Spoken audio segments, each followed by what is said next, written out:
right, everybody. I'm gonna bring up the agenda. To have it ready.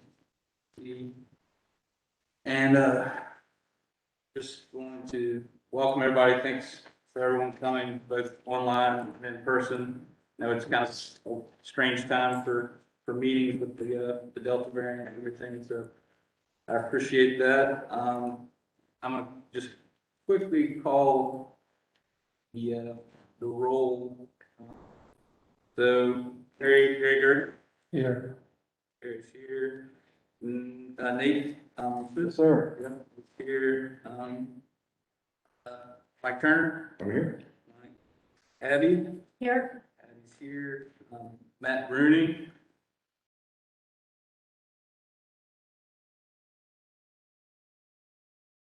I see Matt is online. He's pulling double duty today Yeah. on a couple of meetings, so we may not always have his attention. Yeah, so, I'm gonna put him as attending online, but he's kind of, And I'm here. yeah. So Matt is online due to some scheduling conflicts. So Andrew Clark, I don't see him. Terry Sue. She said she would be here. Well, Bob Giles. Absent.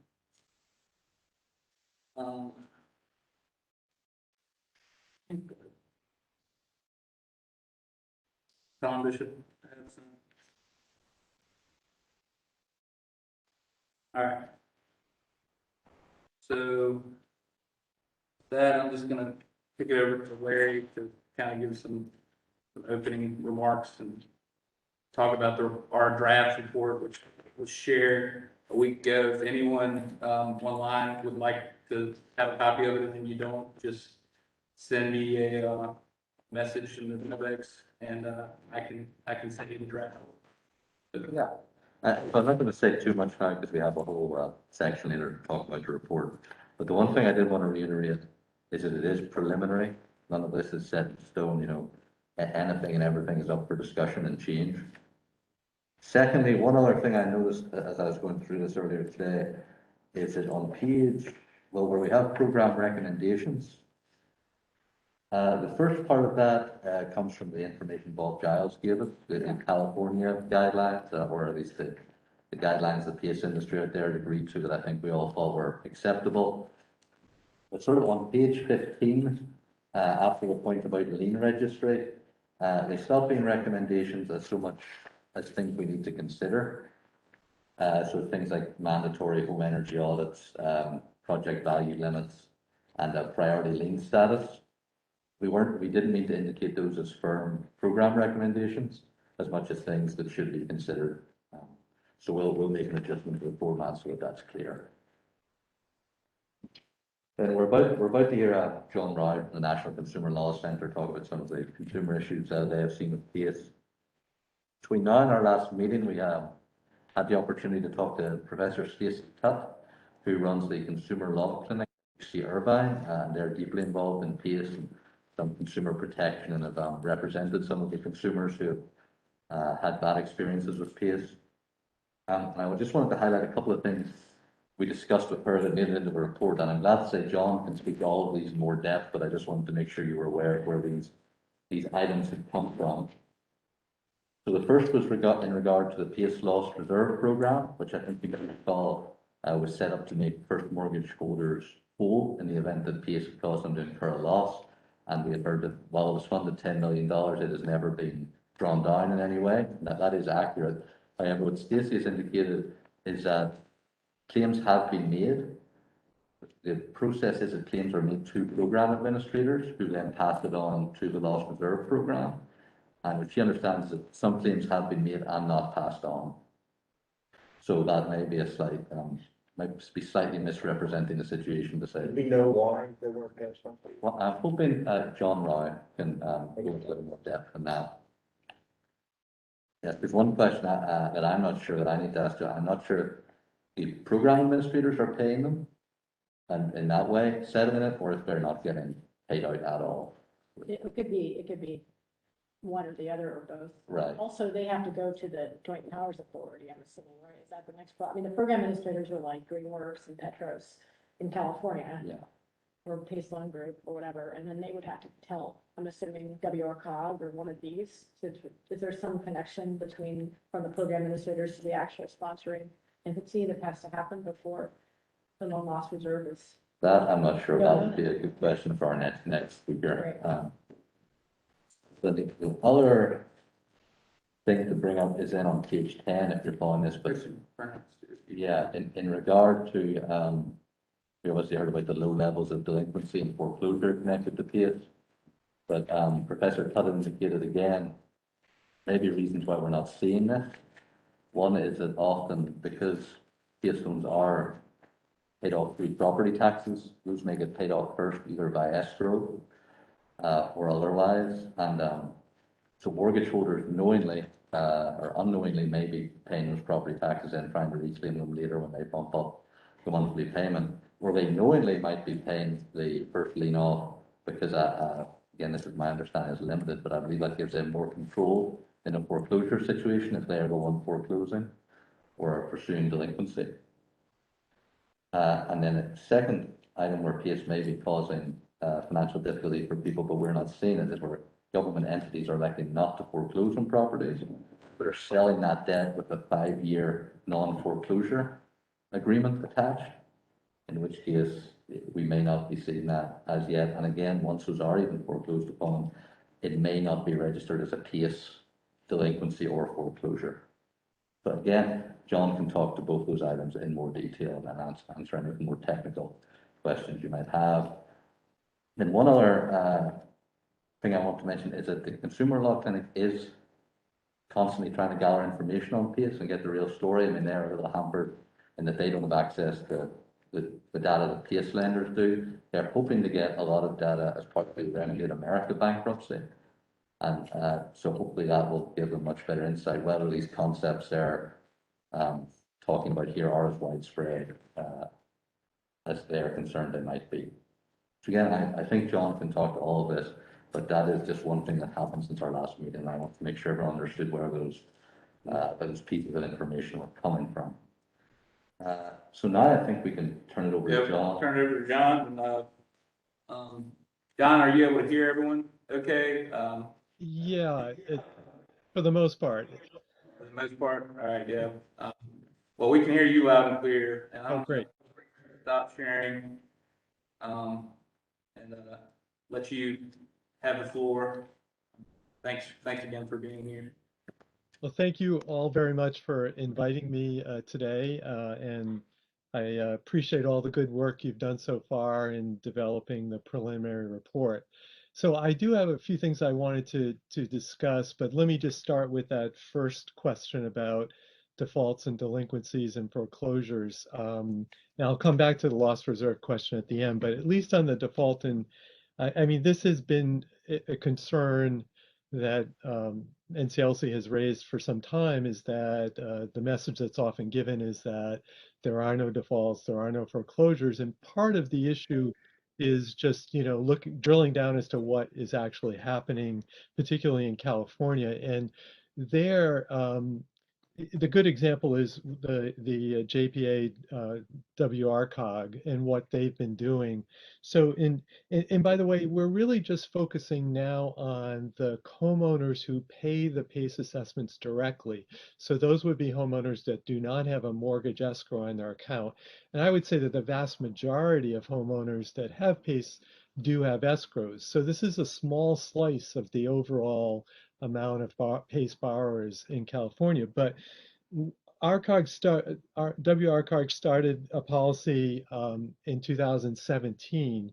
So in 2017, Renovate America had been paying basically the amount to cover the defaulted assessments. So when a borrower who pays directly an assessment defaulted on those assessments, Renovate America would step in and basically cover that so that our WRCOG could make the payments on the bonds that were required.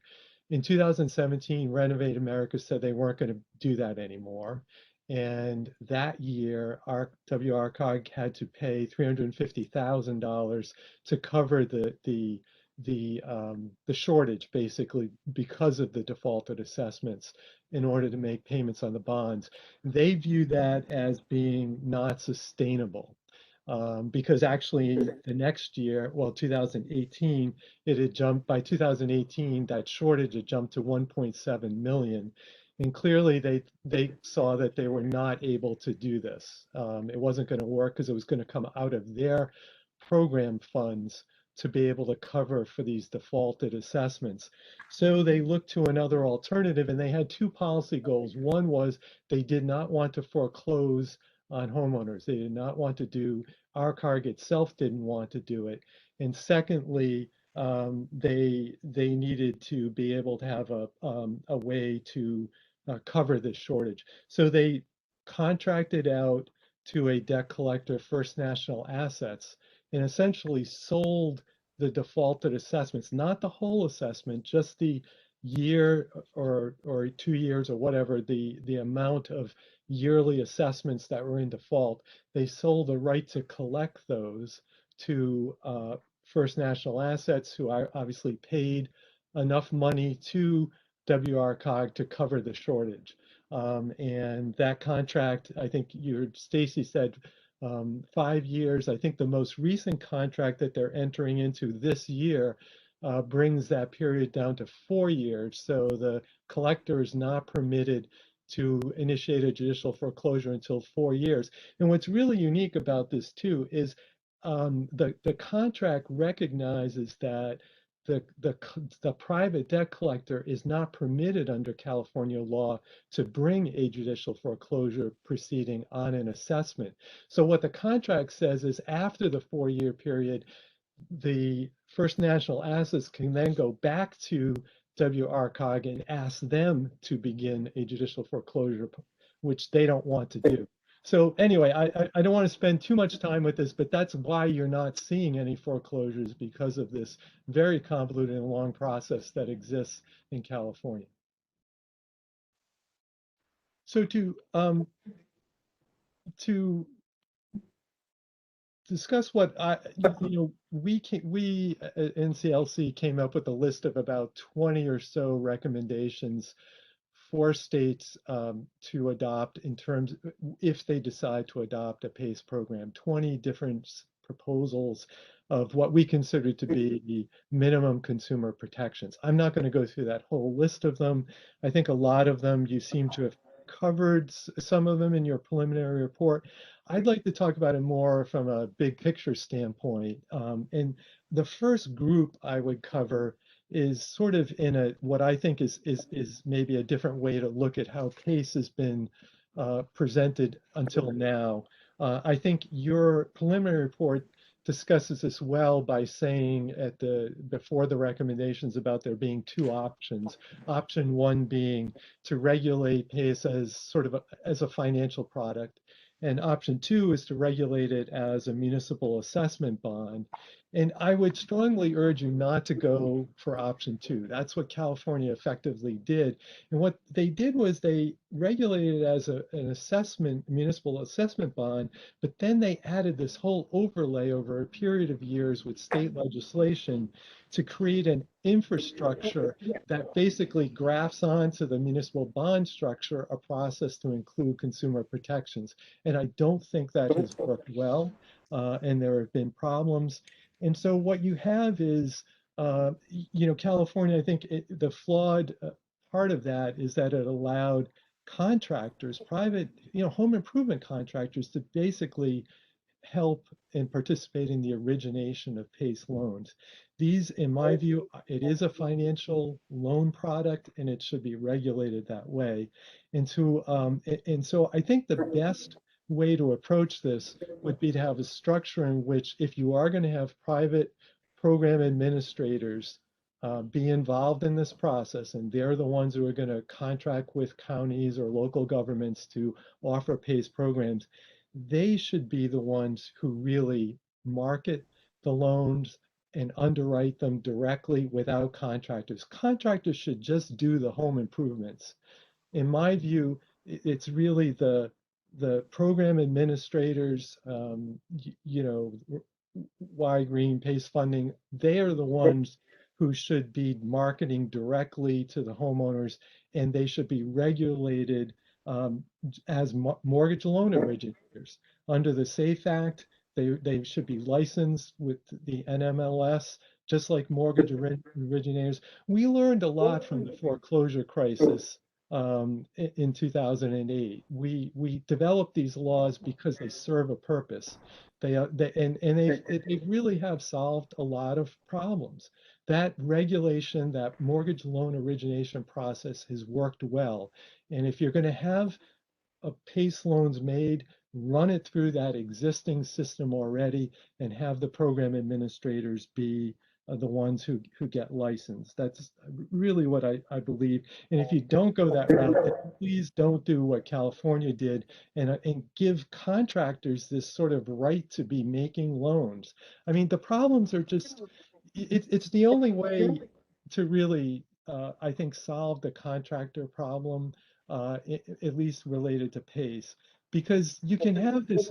California has this real structure where they try to regulate, they require the program administrators to regulate the contractors, and we saw that that's failed. If you look at the revocation that the California Department of Financial Protection and Innovation, they revoked Renovate America's license.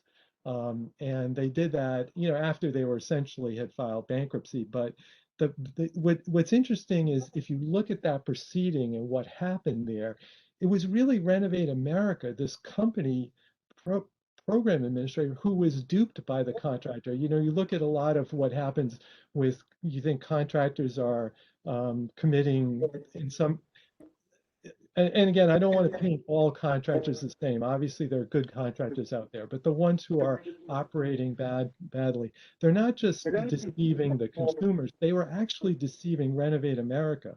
They were, for the confirmation calls, this contractor had an impersonator who would impersonate the homeowners, and Renovate wasn't even fooled by that.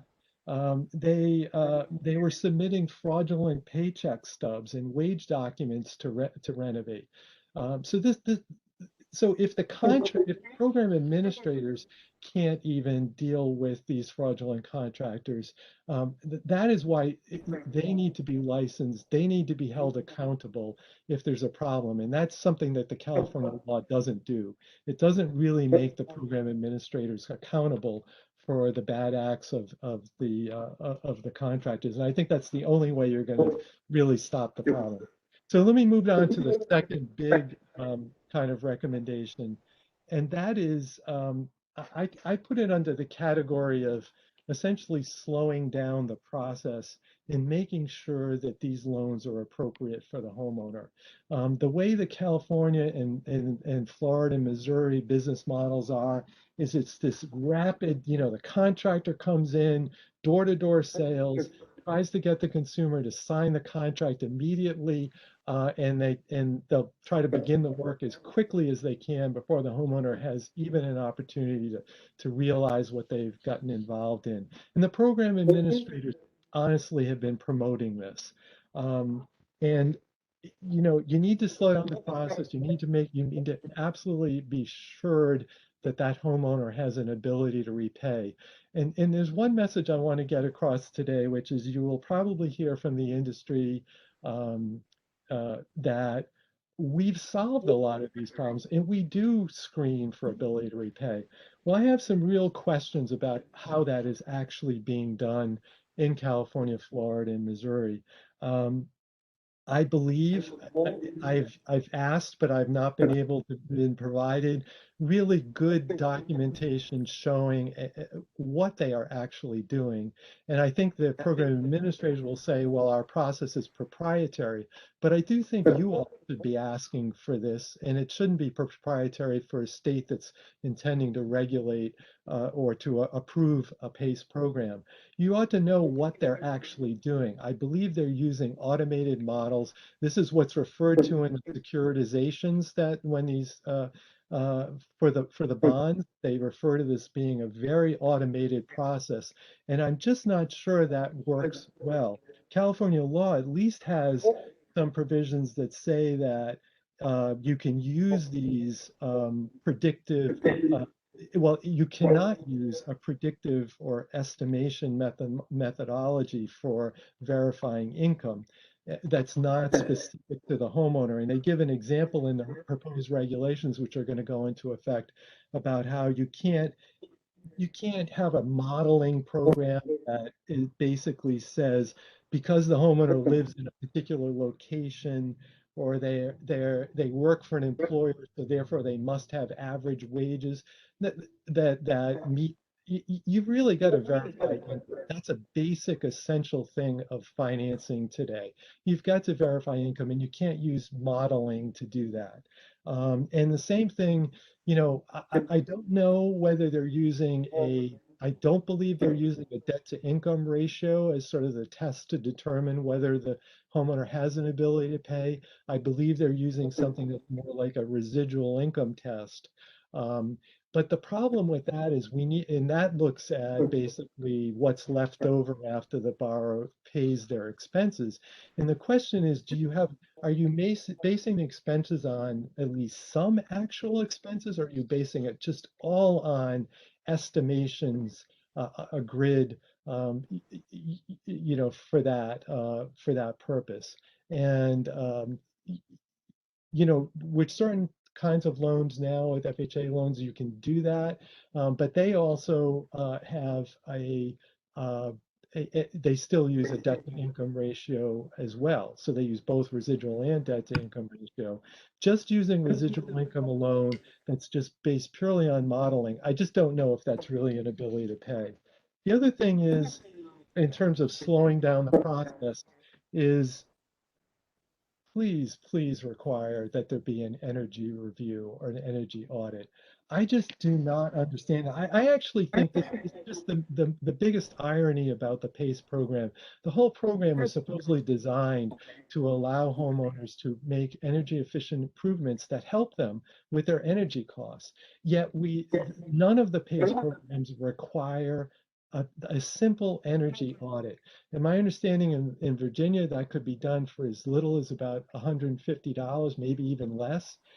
You've got homeowners spending $40,000 on a lien that could a prime lien on their loan that could result in the foreclosure in loss of their home, and not requiring that they spend $150 to make sure that the improvements will actually help them. I don't know about you in this room, but I've certainly had an energy audit done in my house before I did improvements, and I'm so glad I did. I mean, there were things, if I had just let the contractor do the work that I anticipated working on, he would never have done what the energy audit suggested. I just think, uh, it's really, it's also, it's embarrassing in some ways that, environmental groups, for example, have not required this in PACE. Why is this? It doesn't make sense. If the reason is that, well, cost, I just don't see it as being it. I think the real reason is because it would slow down the process. They want to be able to sign up the client as quickly as possible. And that's just not the way to do this program. And so that should definitely be an absolute requirement. And I don't see any good reason for not requiring it, especially with an energy program. I get, because we've been very vocal about our positions on PACE, I get a number of consumers who email me directly with their problems, and I've gotten a number of them in California, where homeowners have been they were sold on it because they thought it would save them money. I remember particularly I got this email from this single parent, a father who's raising 4 children, and he really he said, I signed up for PACE because I was having such a difficult time making ends meet, and I really needed something that would help me save money. I signed up for PACE, and it turns out that it's costing me more money than I'm saving. Because the energy savings that he thought he was going to get just never materialized. That's the kind of thing that just cannot happen. And an energy audit would have helped stop that. So I really hope that you will at least make that part of your program. Um, Finally, the last sort of big area, um, the other thing about just slowing down the process too, I just wanted to make one other point, which is to be sure that homeowners do get proper disclosures. We recommend that there be advanced disclosures similar to the know before you owe disclosures that exist in the mortgage world. Maybe not at the same degree of specificity. Maybe it's not, 3 days before you actually consummate the loan, but there should be some disclosures that are given the homeowner before they commit themselves to the assessment contract. And of course, importantly, there should also be a right of rescission after they have signed up. But even before, this showing up on the doorstep in someone's home with an iPad and having them sign without seeing anything in paper, all electronic disclosures on an iPad, this is just not a good business. This is not good for consumers. I'm not saying, we can't do things with electronic documents and disclosures, but there has to be safeguards. There have been too many examples in California where everything was done electronically to homeowners don't even have a computer or an email address. The contractor creates an email address for them. Those are kind of things that just should not happen, and there needs to be safeguards and protections to make sure that that kind of thing doesn't happen. Then finally, I would say that the next big category of things is trying to address the problems that occur when you take what I believe is a financial loan product, a mortgage product effectively, and trying to shoehorn it within a tax assessment structure. Personally, I think they're very incompatible. But if you're going to try to do that because this is a way to make loans available, then you've got to try to figure out ways to make that work well. I honestly, I think it is probably the biggest challenge with PACE. The state tax lien enforcement laws are really strict. They're not like mortgage foreclosures, although I believe that Virginia's is not quite the same as some states. But it does have a judicial foreclosure process, as I understand it. And unlike some other states where after there's a sale of a tax lien, there's a right to redeem a year or so, I don't think there's a redemption right that exists. It is just sold at a tax, the property is sold.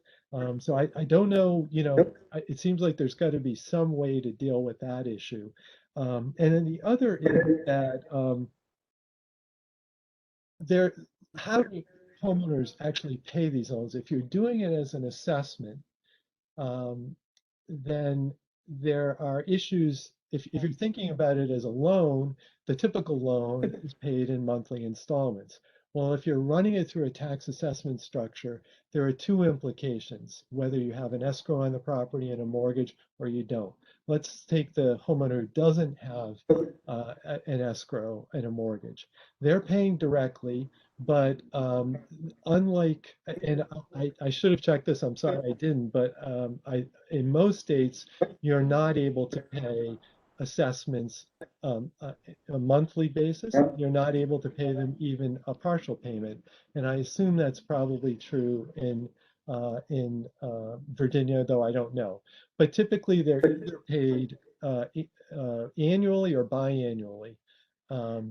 And so having some structure that allows at least some equivalent of a monthly payment is helpful because consumers have a really hard time. They struggle already with their base tax payment. Now adding in an assessment to it makes it all the more difficult. And for those who have uh, escrows, one of the things that's been a big problem in California is the delay. And I don't know if this would be true in Virginia, but there's this delay between the time the assessment is made and before it becomes put on the tax registry and before it actually would show up on the homeowners would actually be run through make an adjustment to the borrower's escrow account if they have a mortgage. In some cases in California, this has been a 2 or 3 year delay, resulting in this very large assessment that becomes payable on the escrow account in the first year, resulting in it really effectively a payment shock. So they're paying 2 years of assessments all at once. Sometimes, in some cases, it's been 3. And that has been very difficult because it results in this large increase in their escrow, mainly because their mortgage servicer wasn't aware that the assessment was occurring and because of the delay in actually showing up on the tax rolls. So those are some real important issues. And then the final one is we've learned so much from the mortgage world that when borrowers do fall into default, having some loss mitigation process, some way for them to modify the loan or whatever, it is important. It's been very successful in preventing foreclosures. And we don't have an equivalent of that in the tax world, in the tax assessment world. I don't, and honestly, none of the states that have PACE now have come up with a process for that. That is something that I do think would be, so, talking about the loss reserve in California, a similar loss reserve for homeowners might be a helpful thing that could cover an assessment or two if they're in financial trouble, with them being potentially allowed to repay that later when they're back on their feet, or some kind of structure to allow for that to happen. So I think that was probably where I was going to go. There were a couple of issues on the loss reserve question. I don't exactly know. I actually thought that I think Stacy was saying that some applications have been made, but they haven't been to the program administrators who then haven't uh, submitted them.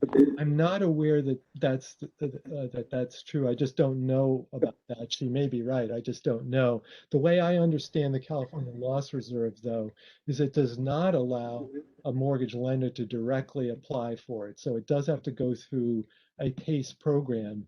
And I actually, the way the regulations for the program say it isn't even the program administrators, it's the county or the JPA that is the one who accepts the applications. Now, the JPAs may allow the program administrators to be the one to handle it, but I think that's one of the issues.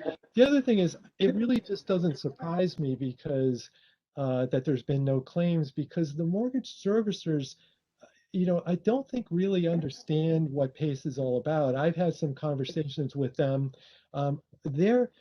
You have to understand how they would become aware that a consumer is having a problem. There's the PACE loan is made. The homeowner is having difficulty making the payment. And because, let's say, their monthly payment increased because their escrow changed. The servicer who's having a conversation with that homeowner because maybe now they've defaulted on the mortgage, they're not really getting into the question about the PACE loan. They're just really, I've seen the scripts that they use. You have to understand these mortgage services are dealing with thousands of homeowners who are in their loss mitigation programs. Most of the questions are about how, what do they need? Do they need a forbearance? Do they need a loan modification? There's really not questions about, the homeowner's not probably even recognizing or maybe saying that there was a problem with a PACE loan. It's just not, I don't think that their processes are really set up, at least at this point, to even identify the potential for there to be a claim to the loss reserve fund, because the frontline people in the mortgage servicing departments and the escrow departments, they're just dealing with the loss mitigation guidelines that they have. They're not dealing with loss reserve. And I don't think any of the major servicers have built into the system even trying to figure out whether there's a problem or a claim potential on loss reserve. I remember a few years ago, I had a conversation with someone who oversees in the legal department all of the loss mitigation for a major servicer. And he was aware of PACE. And I asked him, what about the loss reserve? He said, well, it would be too much difficulty for us to even to build that into our system. And for such a small potential, given all of the accounts we have. So I mean, it doesn't surprise me that it has not been that there have not been claims made. If just one, there was one other question. I guess the other, finally, there's a PACE has often been presented as a good potential program for consumers low-income consumers who would maybe not otherwise be able to afford these energy efficient improvements. And in that way, it promotes access to a particular loan product. And why are you trying to stop that? This is what we often face here. And I just like to say, and that this is a great program. It's so helpful to make sure that low-income homeowners have that equal access to financing. And what I say to that is, maybe I've just been around too long, but I lived through the 2008 foreclosure crisis and the lead up to that, the really 15-year lead up to that, where I would go to meetings in the mortgage area where the subprime lenders at the time made exactly the same arguments.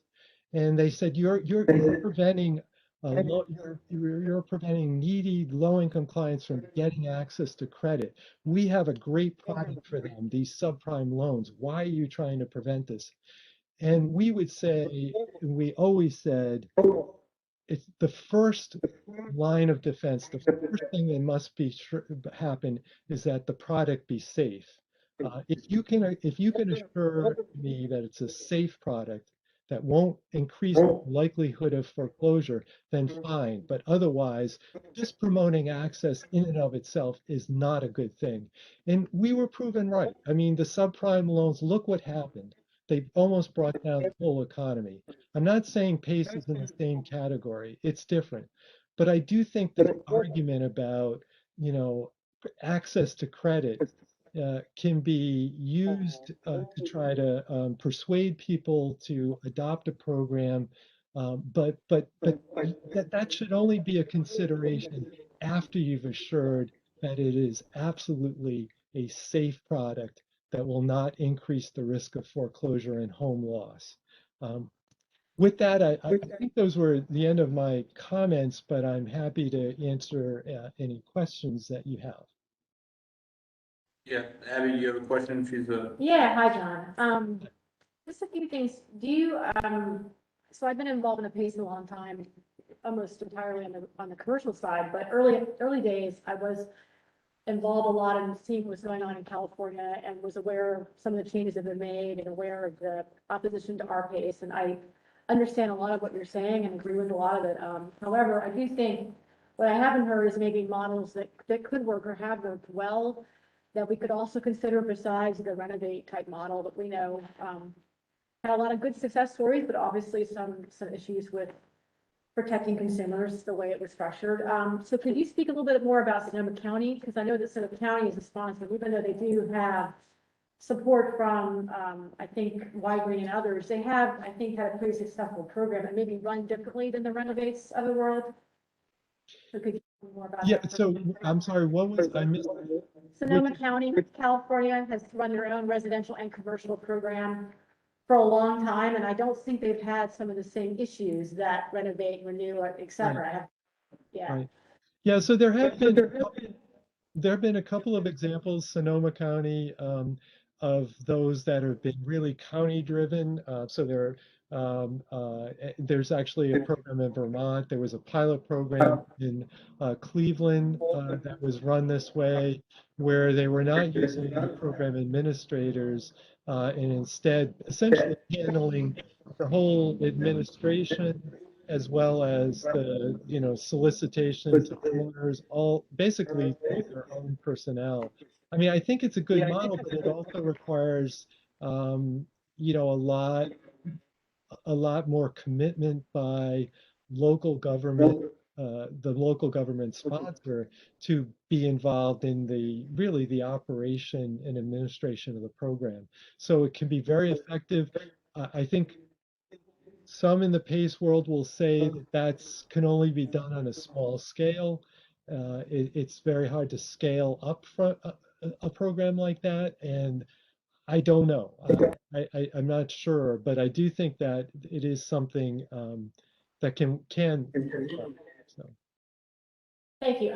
Because there's that program, which has been around a while. There's also the Solar Energy Loan Fund in Florida and St. Lucie County, which I was involved on the CPA side, helping set that up, but I haven't, they already had a kind of an unsecured residential loan program, and then they instituted PACE, and they are a nonprofit that only deals with that, that maybe that county and maybe Tampa, I think, area, and they, I think, also have been, a good example of not a county, but a nonprofit that has taken this on. So I just want to put out there that perhaps it's worth looking at these other models to see if there's a way that's not, I certainly understand your concerns, but I feel like it'd be good to hear about the success stories, if they're different than what we see out of the private sector, to take those into consideration before we make any final recommendations. So.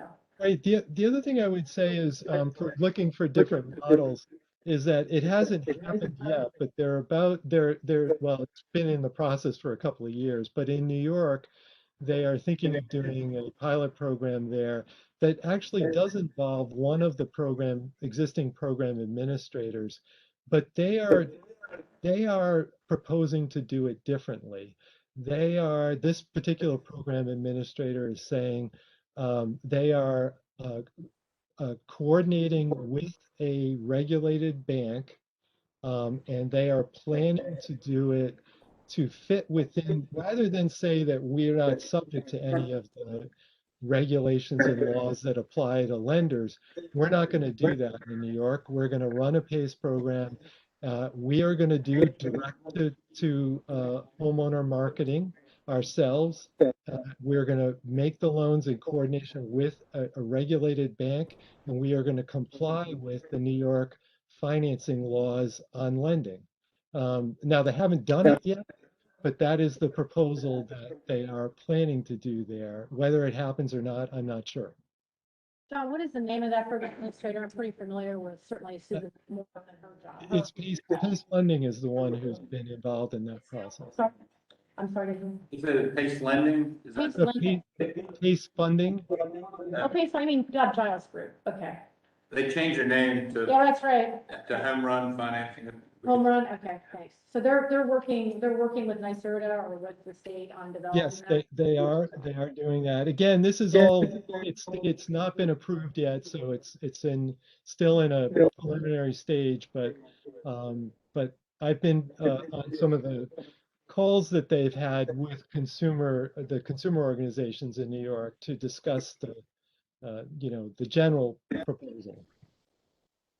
Can I just ask one more thing and then I'll let others, sit, okay? So that's really interesting to know. Have you looked around or known about what's going on in Columbus? Because they decided to move, Ohio doesn't have officially not allowing residential, so they decided to do a program, and I think Y-Green is administering it, but I think they were certainly going to be incorporating a lot of what was going on in California in terms of consumer protection, but I was wondering if you had been, if you were aware of that or talking to that city. Yes, I am aware of it. And so Y Green has announced that so it was originally Renovate America who had the sort of exclusive contract. They sold in the bankruptcy case, they sold their contractual rights to Y Green. And Y Green has now stepped in their shoes and apparently has said that they are beginning a program in Toledo. So that is my understanding. It's with the Toledo port. We have yet to see, and supposedly they issued a press release saying that the program has begun. I'm not aware that they've made any loans yet. And the way it is set up in Ohio is that each port, each separate local government entity must approve and enter into a contract with Y Green to operate one of these programs. And so far, my understanding is that none of the others have done that yet. And in fact, several have said they are not prepared to do it. And I'll be honest, I've looked at the consumer protections that the Toledo port issued, and I think they're woefully inadequate. I was actually, I was pretty amazed when I looked at this document because, you know, it's just, it's so sketchy in details and other parts of it. There's one, the section on ability to pay is almost incomprehensible. I and several other lawyers in my office had to read it. I mean, we still don't know what it means, honestly. So. Okay, thank you. Yeah, Mike? Hi, John, I'm Mike Turner, I'm the Ashburn supervisor from Loudoun County, Virginia. A couple of things, I heartily agree on the energy audit. And I think that's pretty much a given. What about a post-construction energy audit to prove that the savings are in fact realized that were predicted?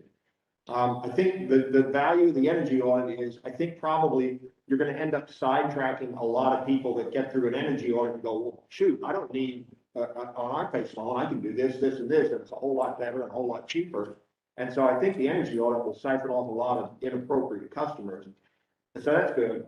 But then when they actually get the audit, it'd be valid, but it's only really valid if on the back end, they do an energy audit to prove that the work in fact resulted in the savings they said it would. And if it doesn't, what's the recourse for the homeowner? Is there anything that you thought about that? Yeah, look, I think that's just a great suggestion, but I'm starting small here. We don't even have the original energy audits. We get that first, and I think you're absolutely right. And to answer your question about recourse, that's something that I did not include, and I should have. It's certainly on our list, is that we do think that there should be recourse. Although most of what we focused on is the real abusive stuff that really, you know, contractors who don't even do the work.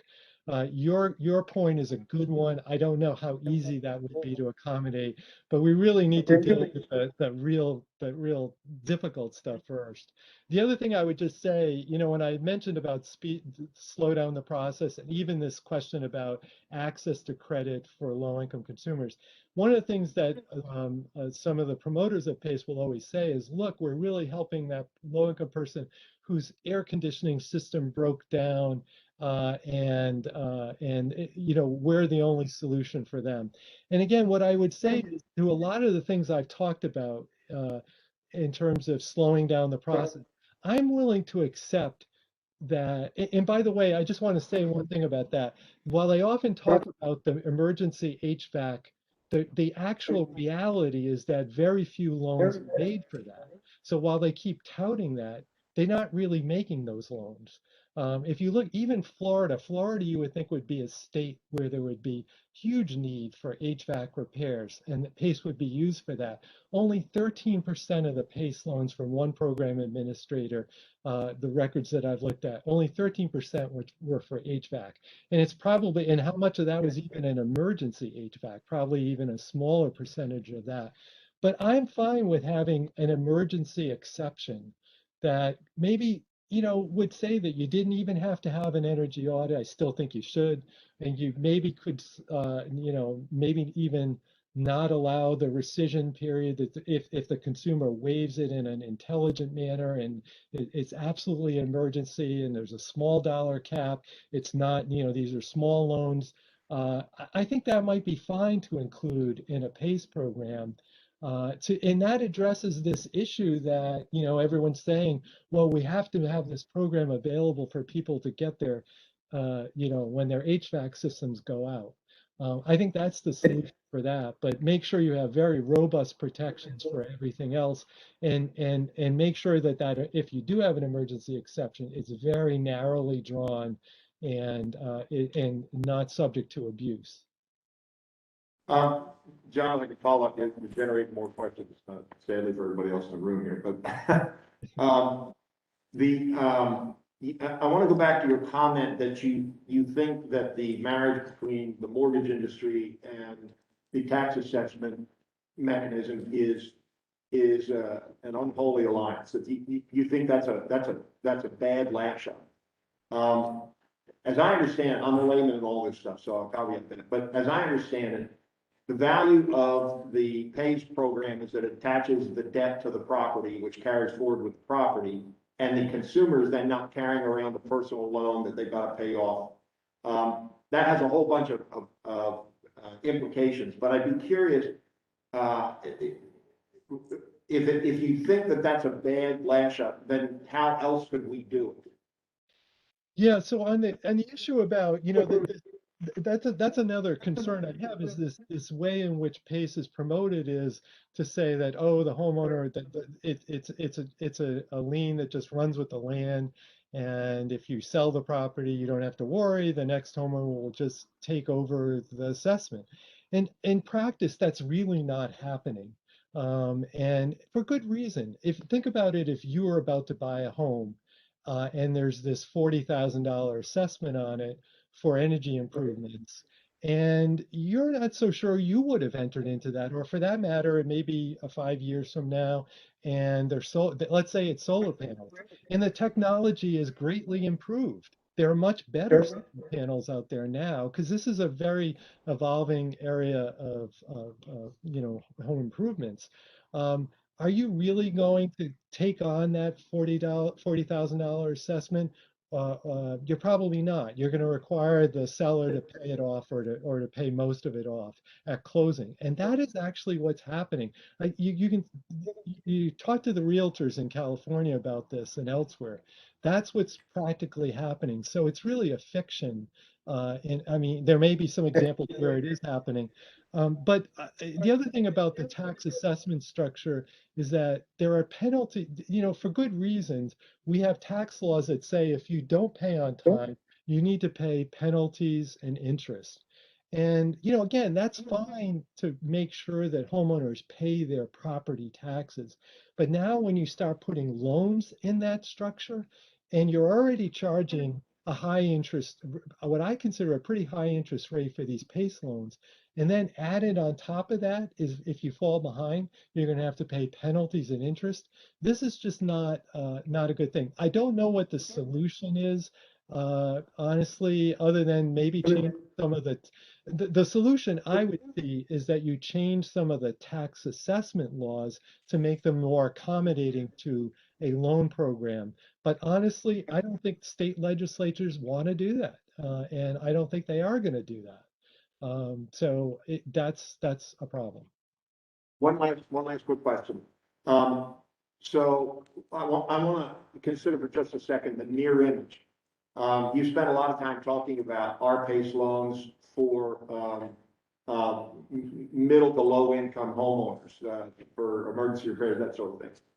I'm from Loudoun County. We're the wealthiest county in the United States for the last 20 years. The median price of a home in Loudoun County went up 24% last year and is now $623,000.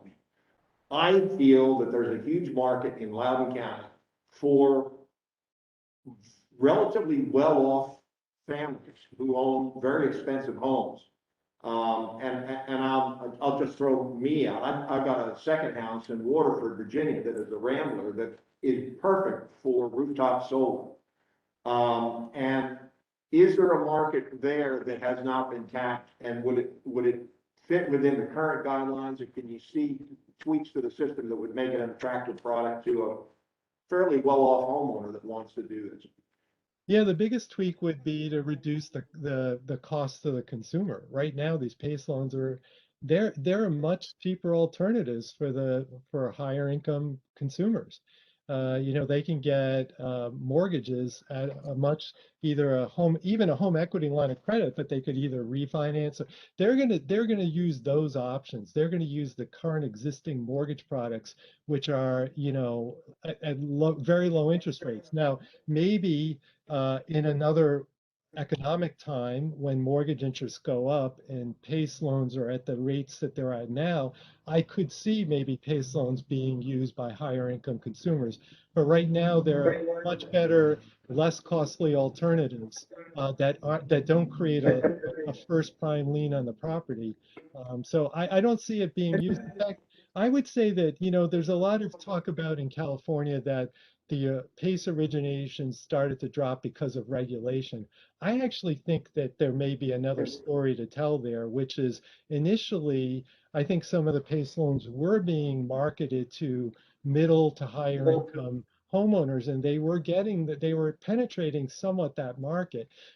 And then as word got around about some of the issues and problems with PACE loans, I think that market dried up. And I think that was the reason. Because if you look, the drop in PACE loans in California started even before 2017, before the regulations began and some of the licensing stuff. So I don't think it was regulation. I think it might have been that market shift.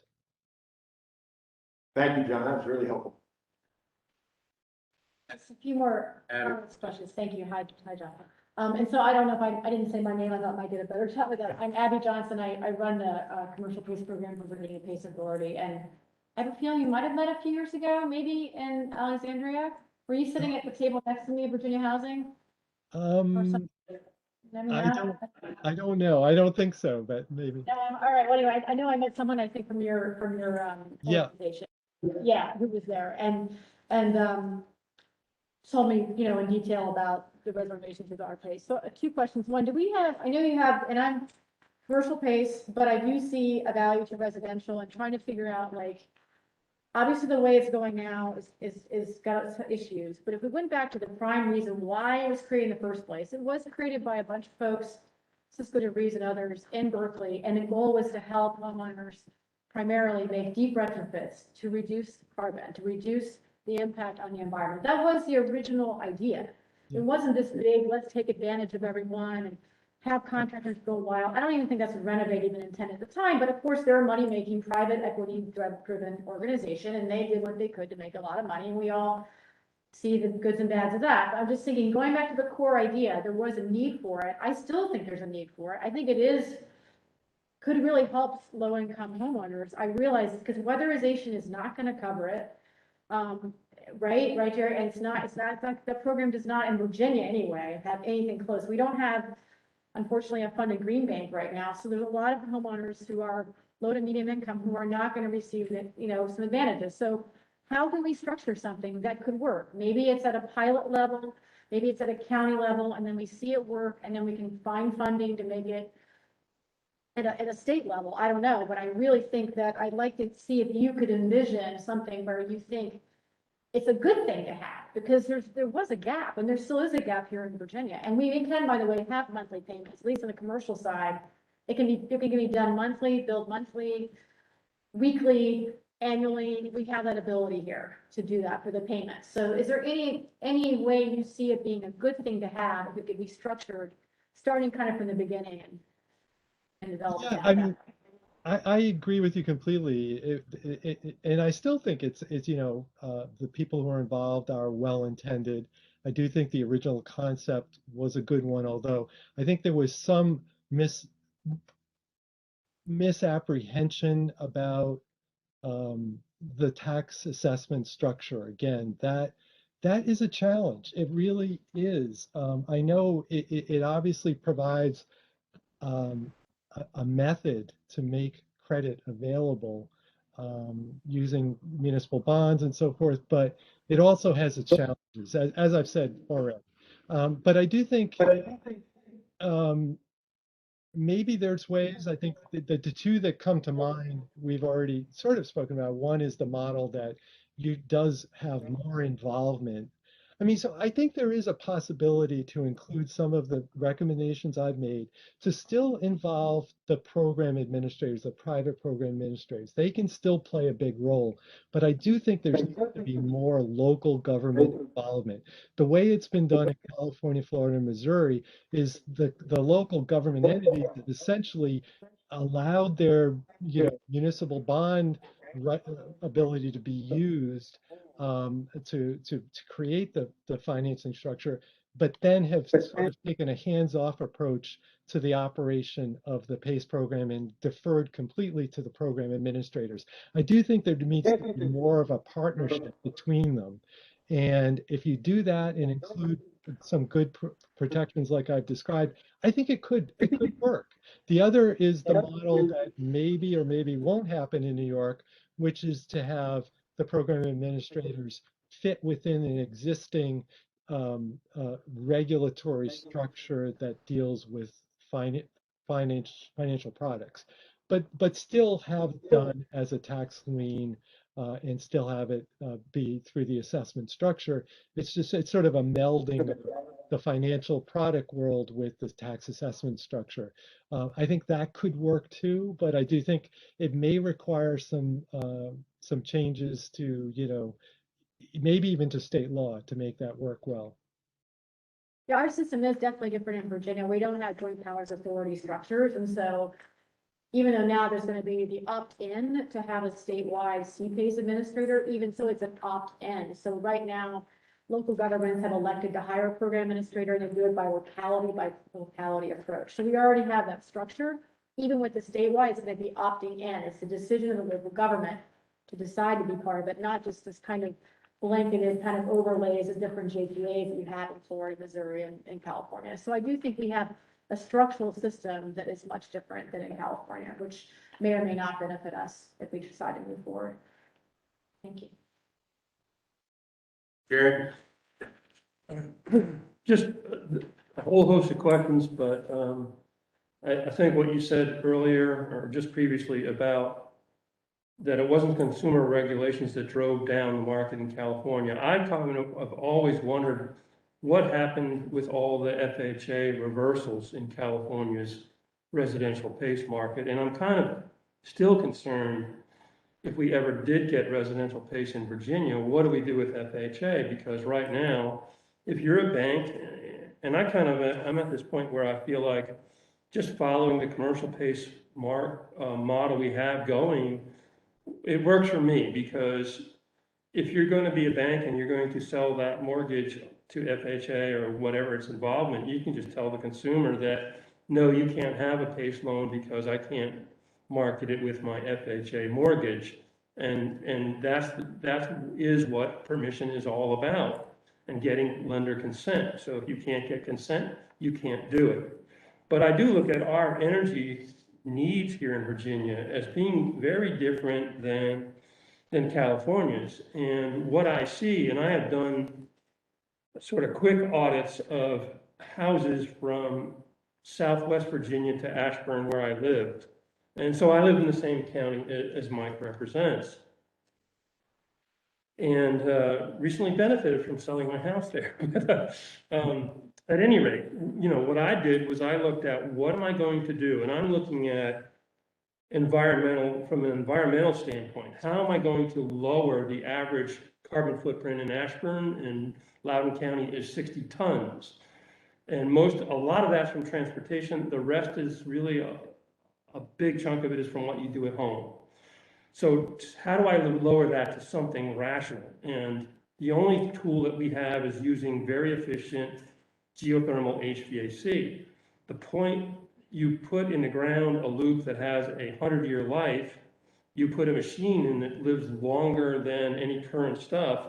And of course, right now we have our Freon being eliminated. We're not going to be able to use all of the units that we have. We are at an opportune time to replace them all. But I believe the audit is necessary. I believe you'll find out if you're considering geothermal at 45 SEER versus code at 14, you'll find out that you can drive your carbon footprint in a typical house down by 75%. There is no other thing to do that you can do that with. And using PACE to do it means that you're not borrowing money. And I hate the fact that you constantly use the word loan. It is not a loan, it's an assessment. And if that assessment is more than compensated for by the energy savings, you've created a net cash flow positive situation for every consumer. And that's what I see when I do the work that I do related to energy savings, energy audits, and putting in the right equipment. So if they're going to be made cash flow positive, to me, all your consumer can they afford it decisions evaporate. And then on the houses that remain, that you can do solar, if I am stretching the payment out long enough, and I am not coming out of pocket with a loan, and I have it on an assessment, in Loudoun County is the only county that you can be cash flow positive. The rest of Virginia, without that 10-year, 10% exemption, it doesn't work that well. And we have 2 more years when it works well. We have this year and next year. After that, the federal tax credit goes away. So these consumers are going to be left out in the wind. They're not going to be able to afford it. But that gets me down to a 90% reduction in carbon footprint. But I don't see anybody doing that. Developers don't do it. They don't build it into new homes. People who are replacing their units aren't going to do it. They're going to replace it with the $15,000 option, not the $30,000 option.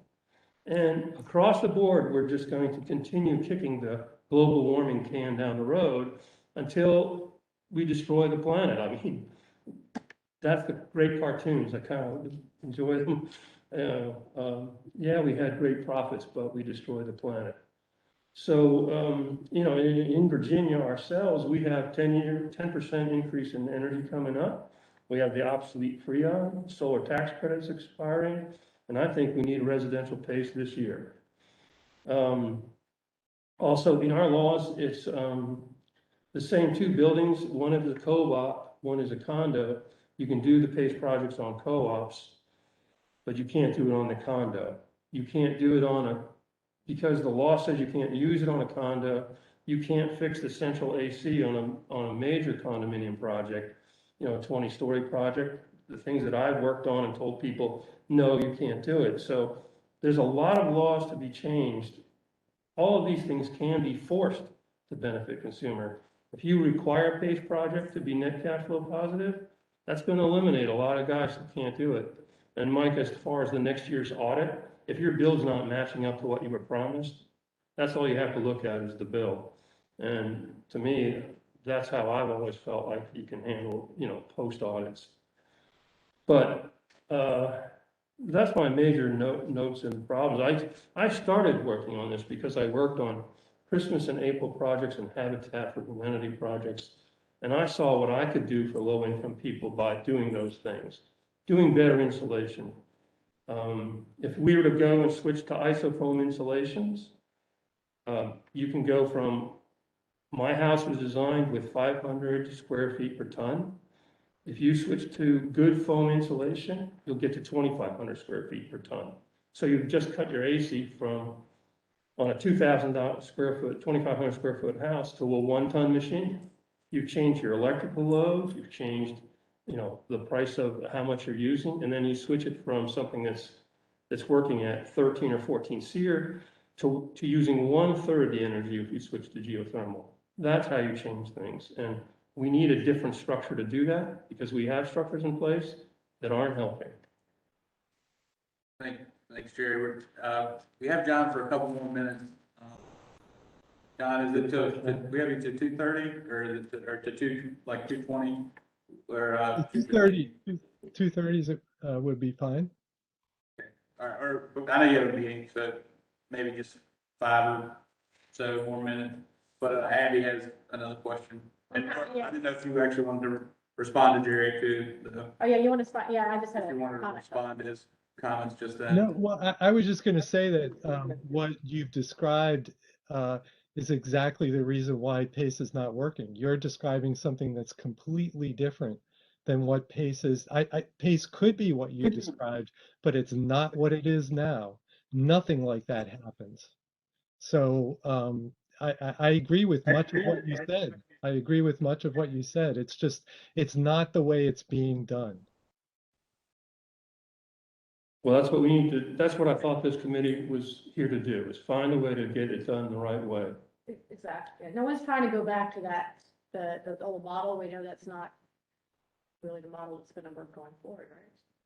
But I was going to add to what Jerry said, which I think were great points, and ask you a question and also make a comment, is that in Virginia, we have resiliency and stormwater management as part of our commercial PACE bill. I know you have seismic in California. Comment is that I think there's certainly a, that's, if you're in a flood zone in Norfolk and you have to raise your structure to make it livable or be able to even maintain its value, I think that's something that could also really play well into our PACE if structured right, because you could see a reduction or elimination of flood insurance. And that's a very clear thing you could mark and fit the value of what you're installing. We're looking at it right now on the commercial side because it's a really kind of wild west on who would actually be those who would approve something like, say, raising a structure. But I'm just saying, I was curious of how you've seen it work in California for seismic, and if you could be supportive if, again, done the right way, protecting consumers for things like that would help a home in a vulnerable area be made less vulnerable or more retain its value. Yeah, I think there's the better example is actually Florida. I mean, there has been some. Yeah, it is. The better example is Florida for hurricane hardening. In fact, a good portion of the PACE work has been for exactly that, for reinforced windows and things like that. And I do think it certainly is an acceptable use of the PACE program, assuming you're going to have a PACE program, assuming all the other protections exist. But there is this concern about the sort of the slippery slope is like, who next is going to want to use a PACE or a model using an assessment, tax assessment structure. Jerry mentioned the benefits to it, and it's true, there are benefits. But when you start adding more and more things, like, some states I've had states, government folks call me and ask about PACE using it for lead abatement, for example, which, again, sure, that's another use you could do it for. It's just, how many programs will be able to access it, and how far afield do you go from the original goals? But certainly things like hurricane hardening make sense. Thank you. I mean, I'm thinking that, lead pain abatement, improving water structures. I mean, maybe the question is like, how do we help vulnerable communities, and what is the best way of doing it? And is PACE a good way of doing it? It doesn't have to just be energy. That's what came out of California, but maybe there is, structured correctly, you're trying to address things that aren't addressed in the market. So that's just my perspective, and I'm done. Yeah, and I also want to keep saying, because I know there's a lot of people who've had experience with commercial PACE, and commercial PACE to me is just so different. I mean, these are, sophisticated for the most part, individuals who know what they're entering into. First of all, it's not their home, so if something goes wrong, they don't lose their home. It's just so different. I mean, I understand the value and benefits of using tax assessments, but the possibility that someone can just lose their home very quickly in most states when they don't pay is something you just always have to keep in mind. We want a new model. We don't want that model. So But I mean, it's also true, you can lose your home if you don't pay your home equity line of credit. Yeah, but absolutely. I mean- actually, there are a lot more, well, that's, the truth is, there are a lot more safeguards, maybe not so much with HELOCs, well, actually with HELOCs even as well, but in the home mortgage world, it's completely different. There are loss mitigation programs, there are requirements for service to engage in those. It's much, much different, and there's no equivalency in the tax assessment world. And Okay, we're not gonna ignore those consumer protections. Let's just, if we could create something like Sonoma or maybe what Self did or what New York's doing, and there are those protections in place, is that something that we could just kind of pretend like, it's almost like we're in a new relationship now, forget all the baggage and let's start fresh? Is that something you'd be open to working with us on, or working with those of us who are interested in it? Sure, yeah, that'd be great. Thank you. All right, well, I think next on the agenda, we had discussing the report. Now, John, I know you have to go, but if you want to hang around until you can't anymore, you're welcome to do so. You've given us a lot to think about, and That was really helpful, John. Yeah, Thank you thank very you so, much. thank you. Well, thank you again for allowing me to speak today. Thank you. And good luck with your proposal, so. yeah, we appreciate it. In fact, could we give people a little break? This might be the I think so. best moment to If you take guys five want to take 5, or Sure. if everyone's okay, then we'll have to, but, I could use a break. minutes. All right, just come back in 5 minutes. Folks online, we're gonna take a 5-minute break. Thank you, John. Nice meeting you. Thanks, John. Bye now. Yeah, bye now.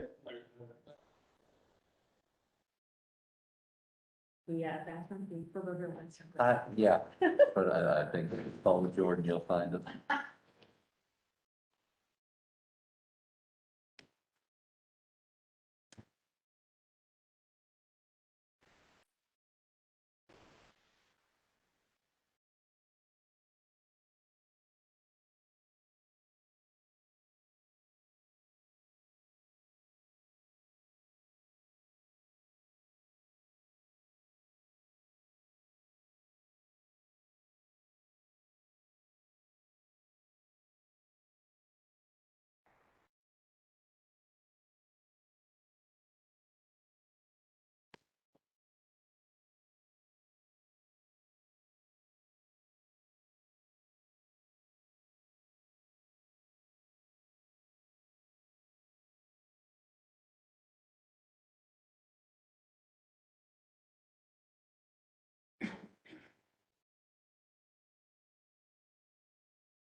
Where's the espresso machine? Just, Seriously. I wish we had- so that was pretty lively. That was not, Yeah, that was fun. boring. I saw, he gave a talk for the Pace Nation conference. And did you see that? That's on my list of, Did he get stoned? It was a fiery. I heard that was the kind of fireside chat thingy, wasn't it, with the other, I didn't listen to it yet. That's all I'm listening to do. Yeah, it's worth listening to. Really? Well, no, he said a lot of, I was gonna say, it's kind of like a repeat. yeah, he said a lot of similar things. It's very similar. I think one big bone of contention was that home energy audit he recommended. Yeah. And one of the presidents of the PACE groups They said don't like that. it so much friction and transaction, it was. Well, I asked Bob, I was like, I asked Bob Giles, he said, well, it's more than 150. I'm like, well, does it have to be? Couldn't it be? Why is it all, that's in California, maybe Yeah. it would. I got one that's 150 for a blower door test, and Yeah, I think the audit is only 50, but then another 100 if you get the blower door test with Viridian. So I didn't think. Yeah, and I think those are the important things, is to do blower to door pre and post on like a blower door, because you don't know whether that contractor sealed up those places, because you can't see them. but we've done a lot of, I think in the residential side, we have a lot more ability to actually do this kind of stuff than commercial. We have a lot of, through all the reservation programs and Viridians and all these, I mean, there's a lot of, there's just a lot of groups out there that do community housing partners. Right. Well, they submitted some I comments. know. But I can call up Chase and talk to him about what this, and we're not gonna do the same program that was there, because it's not true, you can't get it. Weatherization's a very small subset of affordable housing, it's not single family homes, they're not doing that many. I don't want to say discouraged. I'm having trouble finding a comparative advantage of our pace at this point. Just that, are we officially Yeah. started back up? We're back. Maybe we should, I guess I said now, so, yeah, for those on, we're back in session, 5 minute break is over, and, Mike can just. make sure Yeah, what you said. that was a very informative and a little bit sobering, more than a little bit sobering discussion with John. To Jerry's exact point, I think there's enormous potential to really have an impact on carbon footprint of communities if we open up and incentivize the residential market to energy savings and clean energy. And I've worked on the assumption that our pace is a vehicle that can do that, but now I'm questioning that, because I'm thinking to myself, and I may be wrong, so if I am, dive in and beat me up, I invite it, because I'm thinking to myself that the comment that he made, that buyers of homes are simply saying, no, pay that off. Well, if that's how you sell the house, pay that off, you just absorb a huge amount of debt that you get no value for it at income. Well, And it goes right on to the sale price of the house. I mean, I got my house up for sale right now, and I've had 3 realtors in there to kind of hem and haw about where we're gonna list it. If I had a $30,000 base loan sitting on the house, I'm immediately $30,000 higher to my highest offering price, and I'm pricing myself out of the market, or I'm eating that cost and getting no value for it at all. And then just suddenly our case becomes completely unattractive. Go ahead. I don't think that that's really a fair analysis, and the reason is, if at your house, and I'm buying a house now, and I sold mine in Ashburn. There is no looking at my system. If my system's got 1 year life left on it, it doesn't show up in the appraisal, and, it's up to me to go, and unfortunately, I'm obviously technical enough to go look at a serial number and tell you what year and month Right. that machine was built in. And sadly, I've argued with realtors over it, because they don't know how to read those things. But if my house has $30,000 of PACE improvements, Suzanne Volpe was on the Board of Supervisors before your term. She said, one time, I want solar, but I'm afraid I'm going to move in 5 years, so I'm not going to do it. And so I said, well, that's the reason why I want PACE in effect, because at least you could have the opportunity where the assessment stays. And I will say that when the banks got involved, I have a commercial project in Fairfax, only $100,000. A commercial bank decided to do the PACE loan at 3%. So his problem with higher rates might go away if the banks start working on it and doing it.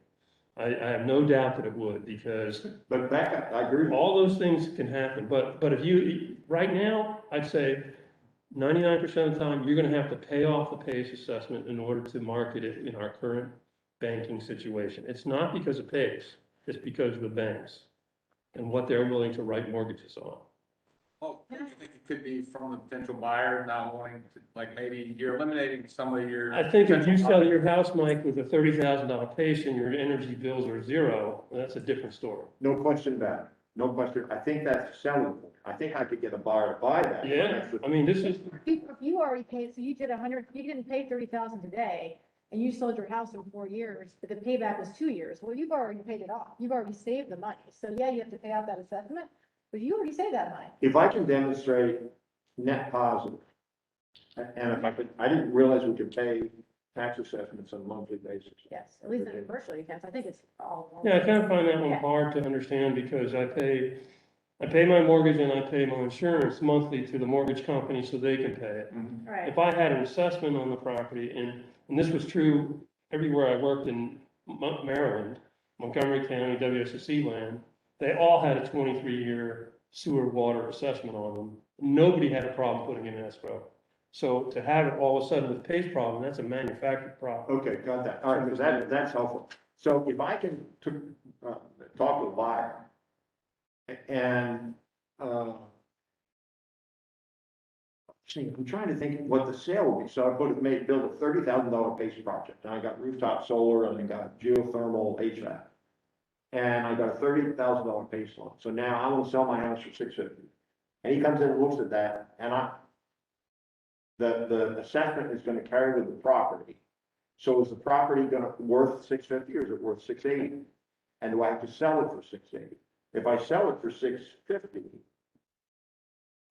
trying to think through, if I'm the buyer, how I'm gonna look at this. I think it's who wants the market risk for the PACE investment. so you know, I'm gonna get geothermal, and you can demonstrate the last 5 years, this is my energy bill, this is energy bill, I had paid almost nothing.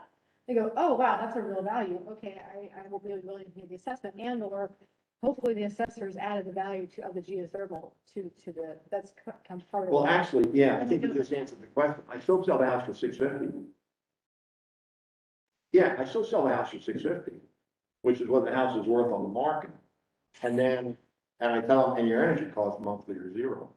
Now you're selling it for $680. That's a huge, yeah, but it hasn't cost me anything. All I do is transfer the loan with the property over to the buyer, who's now willing to buy it because he got zero energy costs. So that becomes a selling point. Again, we do the energy audit from front to back, and we really do have zero energy costs because of the upgrades. And that's only related then to certain types of product. Yeah, exactly, That's that's the- exactly. Right. The other problem is that if someone wants to buy the house and they need a mortgage, and there's a PACE on the property, they might not be able to get a mortgage. Isn't that, Fannie Mae and Freddie Mac not provide? That's the biggest issue. It might be changing, I mean, Yeah. I know FHA switched with Trump, and then we're hoping it's gonna switch back, so that's certainly an issue, but what, like 50% are not It's pension ready? 50%, but I would be interested to try and see if how bad that's gonna affect the market. And Or get Bank of Clark on board to Yeah. start doing it. for Yeah. and I do want to say that, HUD, which is like the umbrella over Fannie Freddie, does still accept PACE loans. So, I mean, it's just a lot of schizophrenia to me, you know, let's get our act together and do it or don't. Well, they're doing commercial, I'm not sure they'd accept a residential, have it? You know, I don't, No, it's true. what I know is that I'm working on a $45 million PACE project in middle Manhattan, so, Where is it? mid Manhattan, so That's not helpful, Jerry, you could live in Virginia, kidding. I'd love to be working Well, in Virginia. I can't tell you the parallels with the reverse mortgage industry, which I got into when I was working at National Foundation for Credit Counseling. And my project was to get the counseling time down from 6 Yeah. months to a week, which is what we did. And all the same issues, that you're abusing consumers, people are losing money, they're in debt up to their eyeballs, they're losing their houses. It was all the same issues, and the government stepped in and said, you've got to have mandatory counseling to explain to the consumers exactly what you had. Then I sold it after I left NFCC, and all the disclosures were there, and the reverse mortgage industry is thriving. They figured out a way to do it, a way to help the consumer. That's a great model. It's a perfect model. So I'm we gotta cut down on the carbon footprint. The residential market is a huge market, so I don't think frankly we got, I'm concerned by what John said, but I honestly don't think we have an option. We have to figure out a way to tap into the residential market with clean energy. I did too, and, you know, my own background as a developer, somebody who's built communities from forest on up. It's, you know, it's rooftops first. If the people who live in the houses accept it, it'll migrate up better to commercial.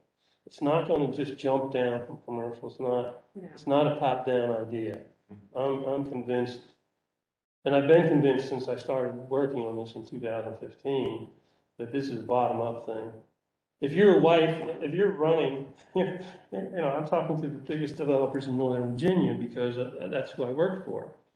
And, but if their wife told them to do something, it'd be more effective than me going in and doing all of my dog and pony on the energy audits, the efficiency of the units, the advantages of radiant heating and cooling with geothermal.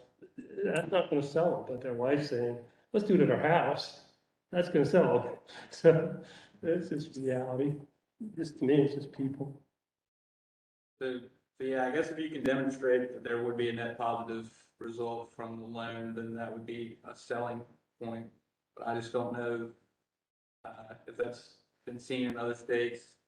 I think we could probably demonstrate, or maybe reduction, say, in flood insurance and those measures put in and those, there's definitely documentation. I had a question about that, actually. Like, we see him saying, these assessments are not transferring, they're being paid off. Is there any documentation we can get that shows when they have not been paid off? I mean, is there some other information that's, you know, I totally know his heart is in the right place and has a lot of data, but it does seem kind of skewed, and it'd be great to have, if there were independent data from. Yeah, that is a problem because, I mean, the people who have the data are the PACE administrators. So I know talking to UC Irvine, they're trying to get data, they're hoping Renovate America's bankruptcy, they can get Right. somewhere pursuing other avenues. So that's something that might be able to answer some of these questions, but they can't answer them today. What's the timing on that, on getting there? Well, that bank, I mean, for the Renovate America, the proceeding is underway, or maybe it's finished by now, you know, so I don't know how soon they can expect the data. What about libraries? Anyone reached out to them in Florida to ask, to see if they'd be willing to give that information? Because I know like 70% of all of their residential and commercial PACE assessments, but that's mainly residential, have been on hurricane strengthening type measures because of that. You In know, Florida, in Florida, Yeah. they did a huge study, which is, I may or may not have forwarded because it was I think I did maybe early on, but it basically showed all the detail and how it reduced the risk of the asset and all this stuff. But I mean, it was done with the University of South Florida. Did I send that over? Like University of Southern California. No, that's an earlier one. There was one that was done, I think it was 2020, early 2020, and it was University of South Florida, and they did it with Y-Green. I can get that information because I think the point was really for my RISE grant that I was doing, whether PACE in general was good for resiliency. It wasn't specific to residential, but the Well, data is almost entirely residential based. because they use the same model, I mean, I've always had concern with the fact that the Y-green models, et cetera, you're not getting lender consent. Of course, you're not getting under consent, and that's, of course, a huge thing, but I just meant in terms of like any data on assessments being transferred and Yeah, defaults and stuff like that. but is that the model in Florida where you're not getting consent, you just go apply for your PACE? Same in funding? California, the same In everywhere. California too, All of them are just disclosure or just acknowledgement. disclosure. And I've just always had a personal problem with But that. it slows the process. That's why you have to have the bankers and the mortgage bankers involved if you Yeah. want to work. Commercially, you need that, right? So commercial, there's more of a chance because bankers can see the value of the Reinvestment Act credits or other things that have benefits. Mhm. But I don't see why in residential, we couldn't get the local banks who want to offer these loans, who don't have the ability, don't have the underwriting capability to use our PACE as a vehicle if they were part of the decision. I'd be curious your opinion on this because I mean, it really depends on, does the bank want to hold the debt? they don't have to. They don't have to hold That's them. the point. They don't have to. Okay, then that would probably be a better avenue to explain to them is, hey, you don't have to hold this debt, it can be transferred over here. But it speaks to the model of residential lending as a whole. Are you selling the debt or are you not? Are you doing agency stuff, Fannie Mae, Freddie Mac, because if you are, conversation's moot. If they're not gonna do it, we're not. So, Yeah, sure, I understand. but again, and I think part of your issue is the scalability. Right now, it's just a one-off and, you know, some people may derive benefit, but, you know, how do you derive benefit on a bigger scale? I don't, So if we had a pilot in one county and show we could do like 1,000 assessments over time or 500 and go, okay, we get the things ironed out and as efficient as we can, kind of starting from the basics, moving and growing it up. And that model could then be, maybe, or maybe it not to be expanded, maybe that'd be it, but maybe it doesn't have to be just Sonoma County, California. There'd be a green bank that maybe could have more money, or I don't know, I mean, is it worse? I mean, would you be, I mean, I'm just curious, who is open to that idea of starting at the grassroots just to see if we can structure something that doesn't cause these issues? yeah. Abby and I talked on the way down here. We can get into the report here and the recommendation report, but, and I also called David Reed. He's in 2 back-to-back committee work sessions today. I'd be really amenable. I would like to pursue and investigate further if we couldn't get Loudoun County to be a test pilot for the R-based program. Well, it's an answered prayer. I mean, I swear I've been thinking about that all weekend. If, you know, we could do it in Loudoun County because you're generally outside of FHA's loan limits Yeah. and, you know, we're talking a lot of jumbos and conventional. I mean, go really slow, take it step by step, incorporate all the recommendations in the report and build a program that's a new model that's completely throws out the paradigm and starts over again with everything we've learned.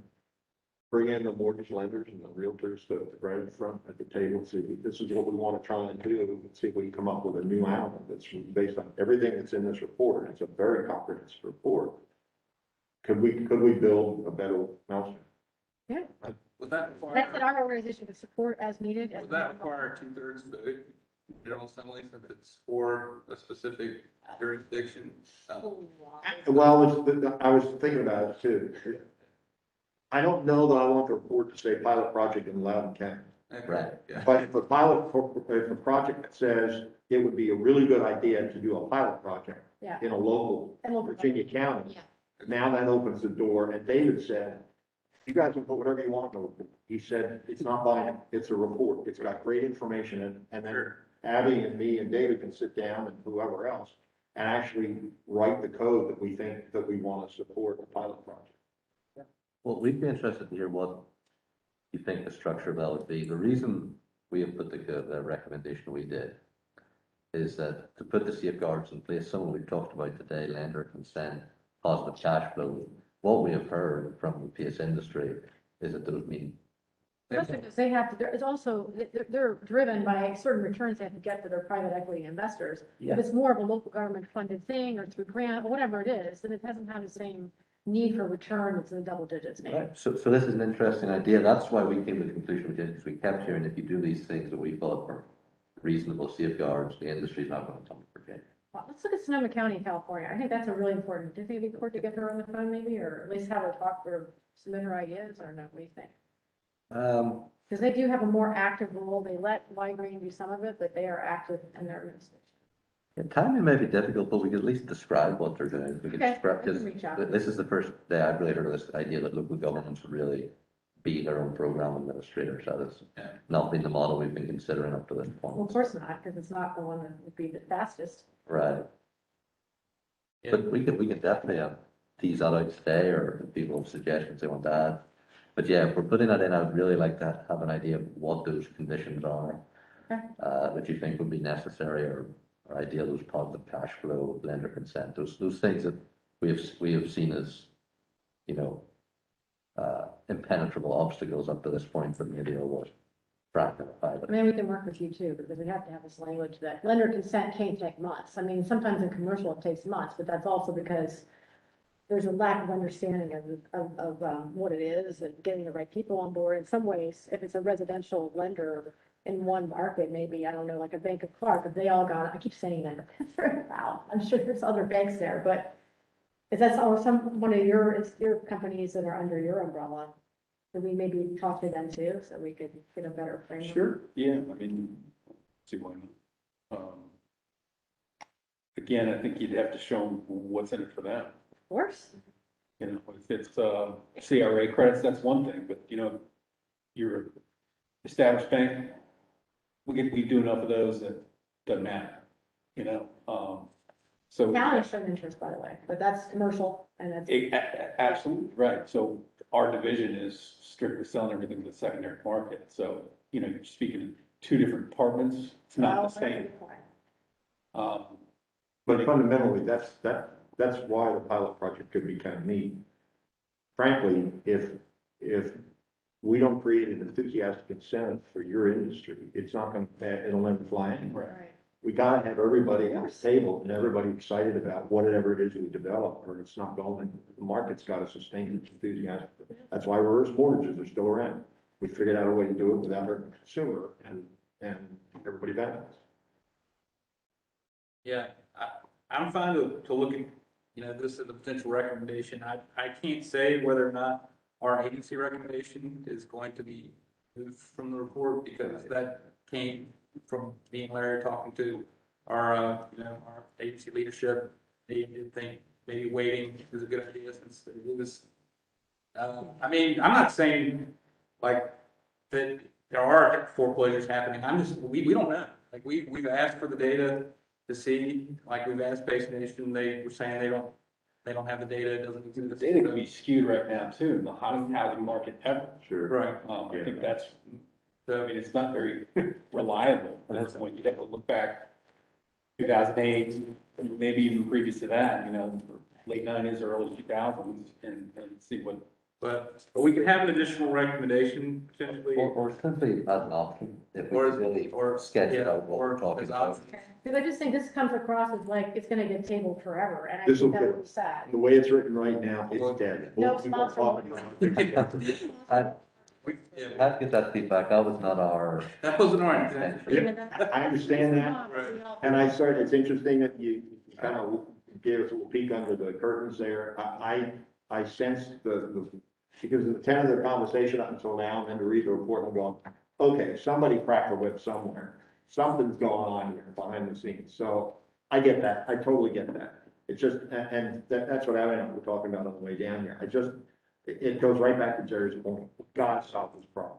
And I'm absolutely convinced, especially from my reverse mortgage experience, we can solve this problem. We just got to think about how to solve this problem.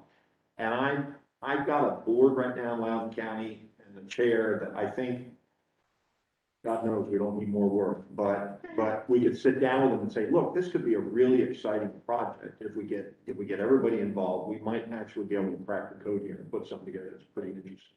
Would, The FCCA now are evaluating, I mean, look, you guys are really a forward-thinking locality. you know, I almost feel like over the 10 years that I've worked on this in Loudoun County, I probably talked about more commercial projects, but it never failed. Can I do this at my home?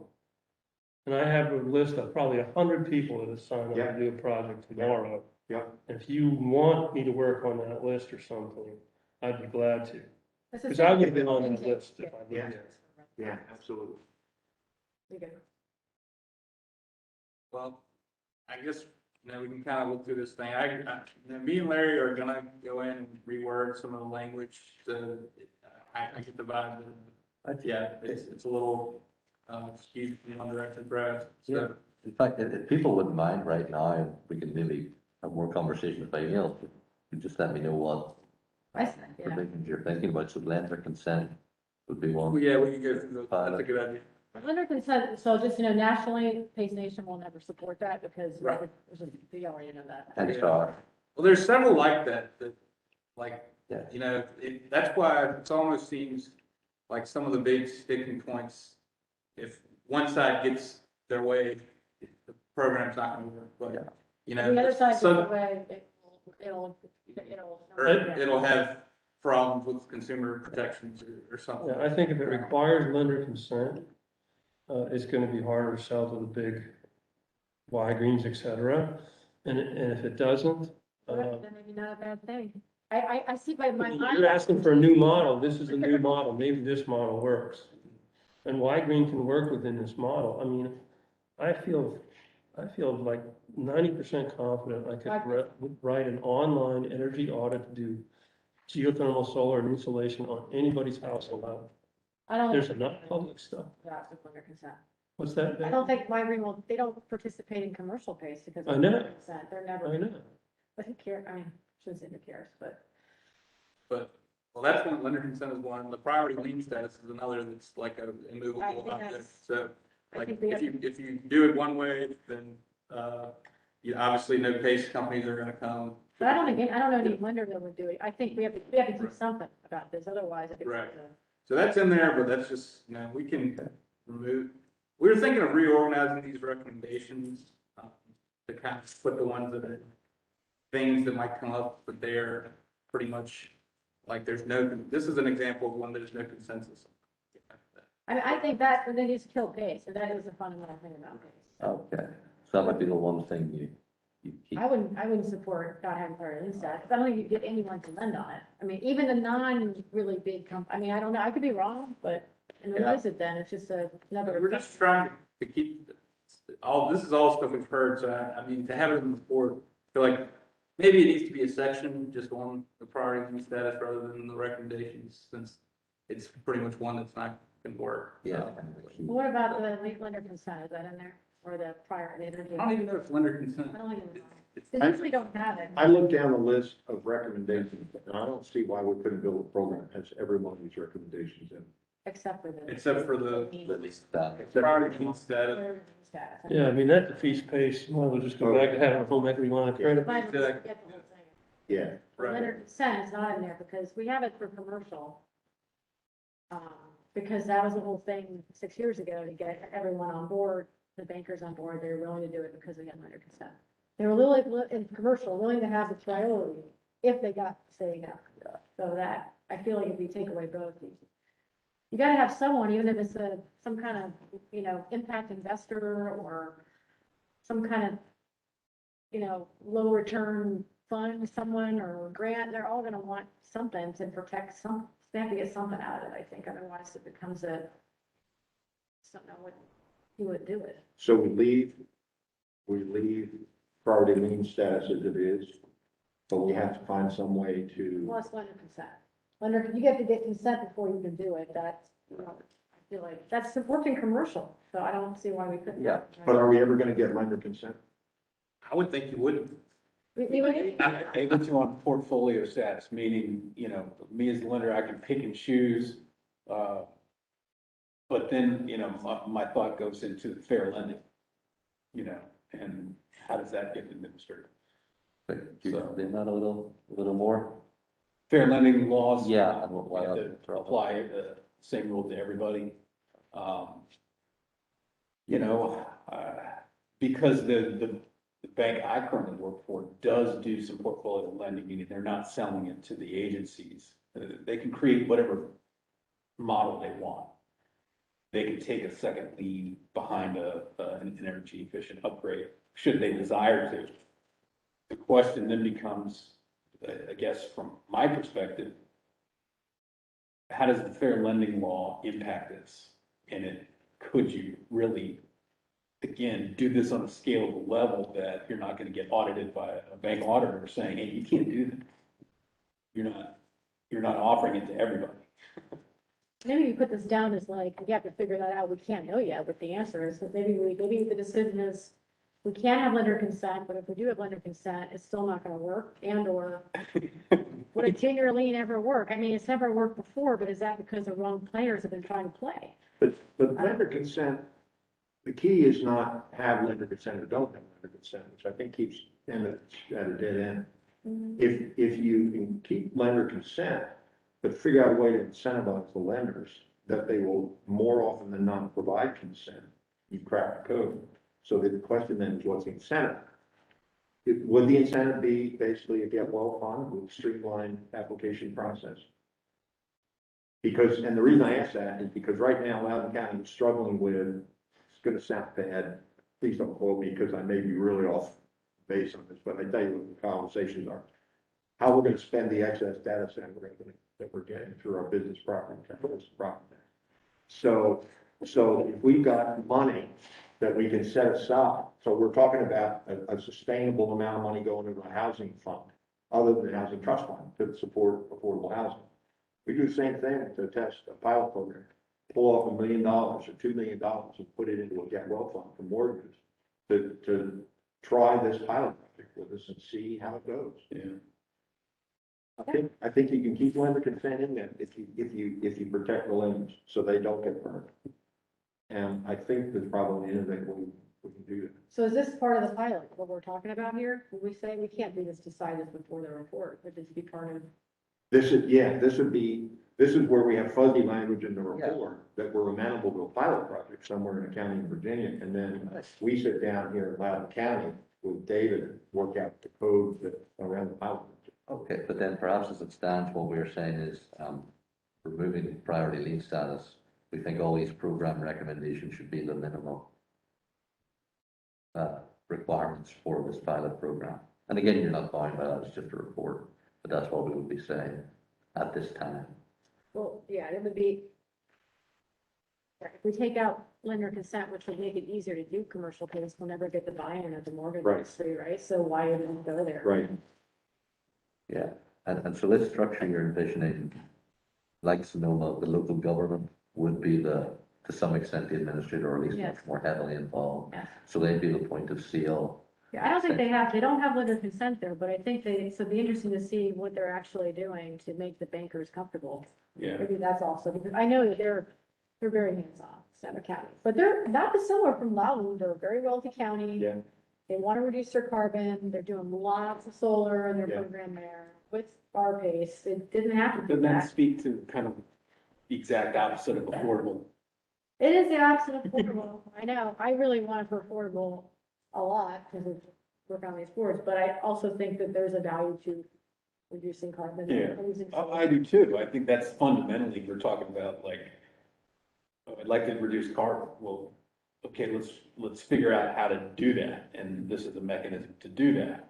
But it's not being packaged that way. It's being packaged as, hey, you can do some upgrades to your house. It'll tie to the house.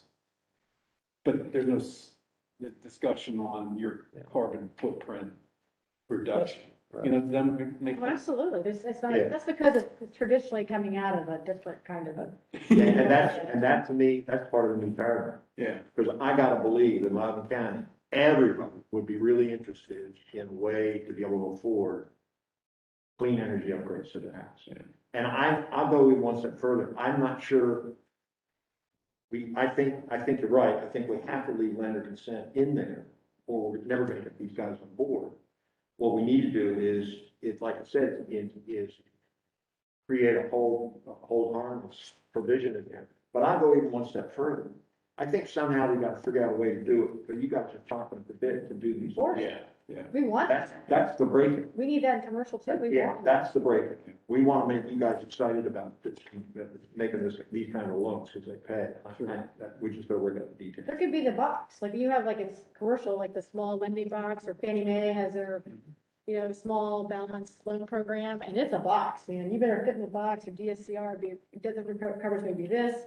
This is the kind of thing you can do, this is the max, I mean, it's a very tight box. You gotta fit in that box. And that's the key. Yeah. Whatever this pilot is, the box has gotta be this big. It's gotta be really, really tight.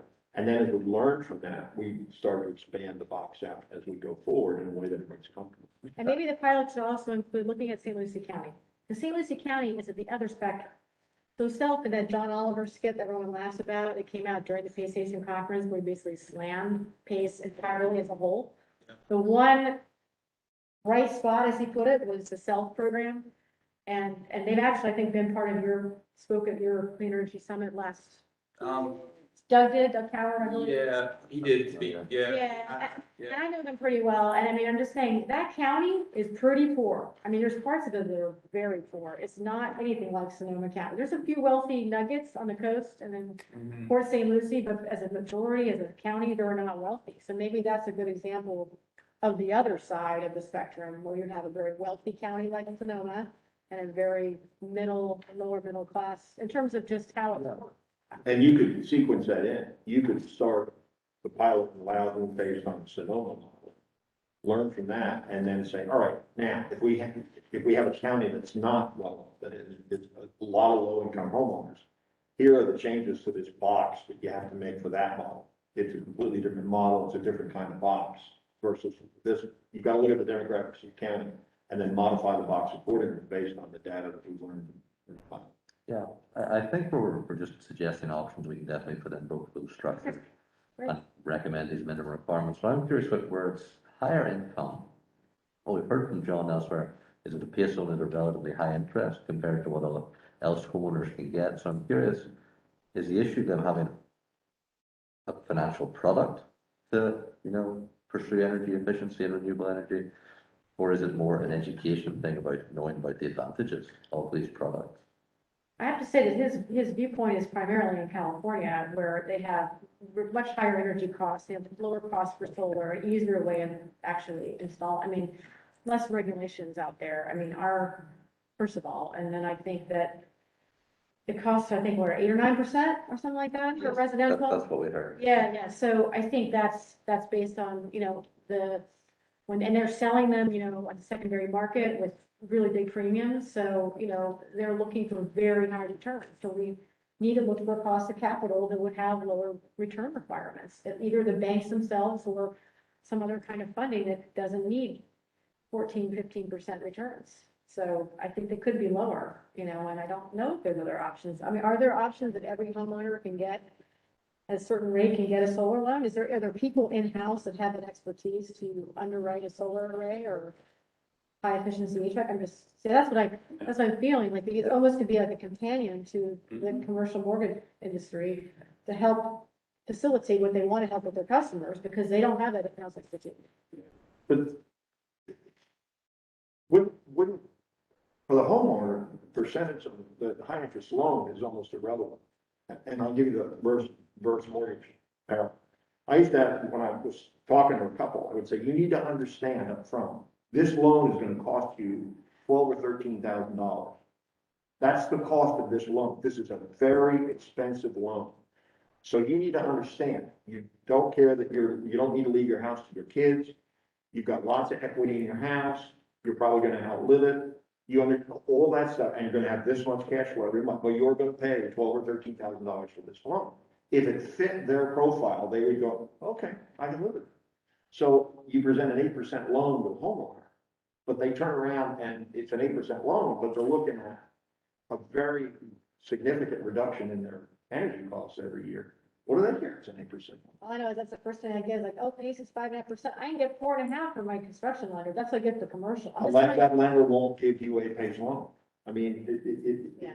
If the only loan on the block is 8%. Of then you course. Then you get into the predatory lending thing. Yeah. And so, yeah, I get, that's interesting take. And, Virginia Housing does a lot, affordable housing, education. I'm just wondering if, they do second mortgages as well. I'm wondering if there's a mechanism they already got built that might speak to this. I'm trying to figure out, as I'm on that board, how much I can actually work with them on that without being, I'm not sure what the Gotcha, rules. gotcha. But I definitely want to talk to them because they do a lot of interesting products. Yeah, And because they do LIHTC, long-term tax credits, they don't, needing their approval would be very important and really signal. and they do, he mentioned state bonds, and they can do that too, so I just, I don't know if that's a mechanism, but then you're speaking to the affordable housing component, Yeah. really, not necessarily And the that's carbon footprint. interesting is that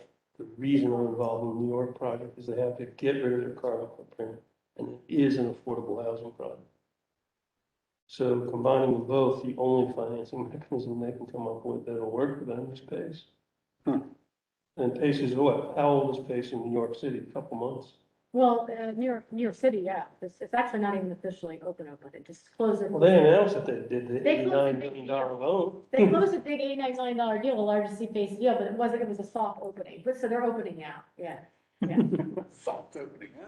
That's the biggest PACE deal ever. Of course, it's New York City, they had to do that.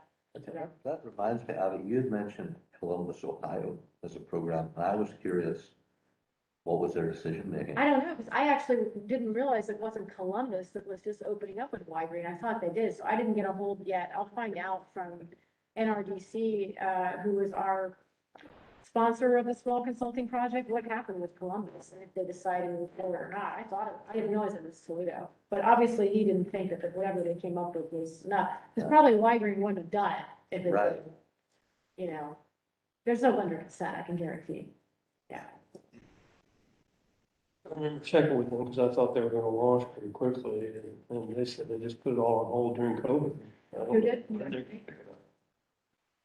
I've gotten random calls from like, there was one company, I think it was, Related, some lady kept calling, do you do energy audits? I mean, they're like freaking out about these new mandates, so, yeah, it'd be interesting to see what he's what Bob Giles Group, what is it called, home run? Home run financing. Yeah. Okay, what's being envisioned there as well? So what other ones did y'all want to discuss in these recommendations? And yeah, removing the contractors from the origination process, I know the PACE groups don't like that That's a good idea. either, but I think I do think it's a good idea. Absolutely. Yeah. You don't necessarily want contractors doing underwriting. You're approved, let's start tomorrow. Right, so I'm glad. I got my hand with it. Can Here's a contract, agree on that. And for the home energy audits, you're saying we should put in some language to have, you need to measure the efficacy, like with a post. I think so, but then that opens up the whole box that I brought up is what's the recourse if you don't match it? yeah, I don't know, maybe Right. we leave it open. Okay, but, Put the word energy, because what if you're just doing resiliency, for example? well, that's a good point too. It's that, like, if resiliency qualifies, it's also harder to show that you have a net positive, like. Well, this is flood insurance, maybe, Huh. I'm hoping to get Yeah. some concrete, like I was talking to a guy at Moody's who, is working on ASTM standard for physical risk and resiliency, as a guide for commercial primarily, but and I talking about PACE, he's like, oh, you could show that this asset is actually with PACE, using PACE, is gonna reduce its likelihood of risk based on where it's located, like flooding, whatever, then we would be amenable to PACE, maybe to support it. I just thought that was really interesting. I don't know how that applies to residential, but the idea that if you're in a flood zone in Norfolk, Virginia, you can, how do you get a loan even? I mean, can you tell me if you have any experience in that part of? So, you essentially have to get flood insurance. Right, which is expensive. It is. A number of years ago, National Flood Insurance, that was the only game in town. But now you can get private insurance. Doesn't have to be mandated through the federal government. But it's still a cost that's borne by the consumer buying the house. So they know, okay, it's in a floodplain, I have to get flood insurance. This increases the cost of the house, $1,200 a month, or It's significant. it can be, yeah, for sure. So that puts the onus on the consumer to say, are you able to afford this? And, through our metrics, debt to income ratio, we have to look at and add that to the cost of the home. So it is impacted that way, but that's a good question. I mean, I used to get asked this flood insurance, not flood insurance, but a flood industry contracting group out of Louisiana has one of these RISE challenge grants for Hampton Roads. And he keeps coming to me saying like, give me all these statistics about how flood insurance and the costs and, what's gonna happen with sea level rise, particularly for coastal Virginia. yeah, I was gonna say that. I mean, like, understand why, Yes, I don't know. I think everything's gonna be underwater. yeah, then the whole discussion, why are you even there? But but yeah, I don't know. I just thought that might be something we have to include somehow and not call it an energy audit. Yeah, we did mention that at one point, that, I mean, the nice thing with the energy provisions is you have a pretty linear payback. Whereas I know you're gonna have to look at aggregate data with things like resiliency and stormwater to kind of figure out what the average person might be benefiting. But yeah, if you have any ideas how we should approach that, mention calculating, and we I can. call it a project survey right now. And because you could also be doing water savings in all the programs and Do stuff. what? Water, Saver. Well, I think that, when I say energy, like kind of utilities. conservation, utility, it's a utility. Stormwater, how is that? And that's really more commercial. Residences don't really pay a stormwater charge, do they, based on? Depends on the municipality they live in. Yeah. Yeah, In Alexandria, I think is where they have taxes for because they need to make up, so you have a pretty significant tax. So if you can do something and not pay the tax, you can use PACE to do it. And that's why, one of the reasons why I was looking for stormwater management as a PACE fundable issue, is because I was finding out out in Alexandria. I'll talk to Matt Simons, and, he's in Norfolk, and they developed a resiliency quotient for the city of Norfolk. That's mandatory for new construction, but he's an expert on that. Maybe he can shed some light on how it would impact residential, because we were only talking commercial, but would that be helpful? I better write that down. With my pen and loading. Absolutely, but we appreciate some of this might be more in depth than we need at this point. Okay. If we're trying to craft this. Recommendation, right. Reality. I should say energy, home energy audit and or survey, Right, something like that. Yeah. What survey? Project survey. Project whatever you're survey. saying. yeah, just to measure what resiliency benefits might be. The recommendation, Rich survey, maybe? And we have in here certificate of completion. I don't know if we have anything that's like certificate of this was good to do in terms of, well, I guess the energy audit could do that. Yeah, it's close to a postcard. yeah, that's exactly. It doesn't have, recourse if it doesn't meet it, but certificate of completion means this is the work we said we were gonna do, this is our estimate. And I think too, if you incorporated a band, I don't know, Jerry, is this reasonable, in a band of energy savings, so you have to fall within the band I think that's more, rather than, that's what? that's more realistic, I think. because- Yeah, just have it there. So we estimate your savings should be between this and this. If it's out here, then there ought to be some crap. Yeah, you can, And the bill, I feel like. You like it at 68, somebody else likes it at 78, they're Yeah. definitely gonna be different. Yeah. But it's not as bad as commercial, where you have a completely different tenant type coming in. That's why it's like, how do we measure that? Now you have a data center in there versus like a lawyer, no, should, you know, then the energy use could go up 100%. With residential, it's gonna be less.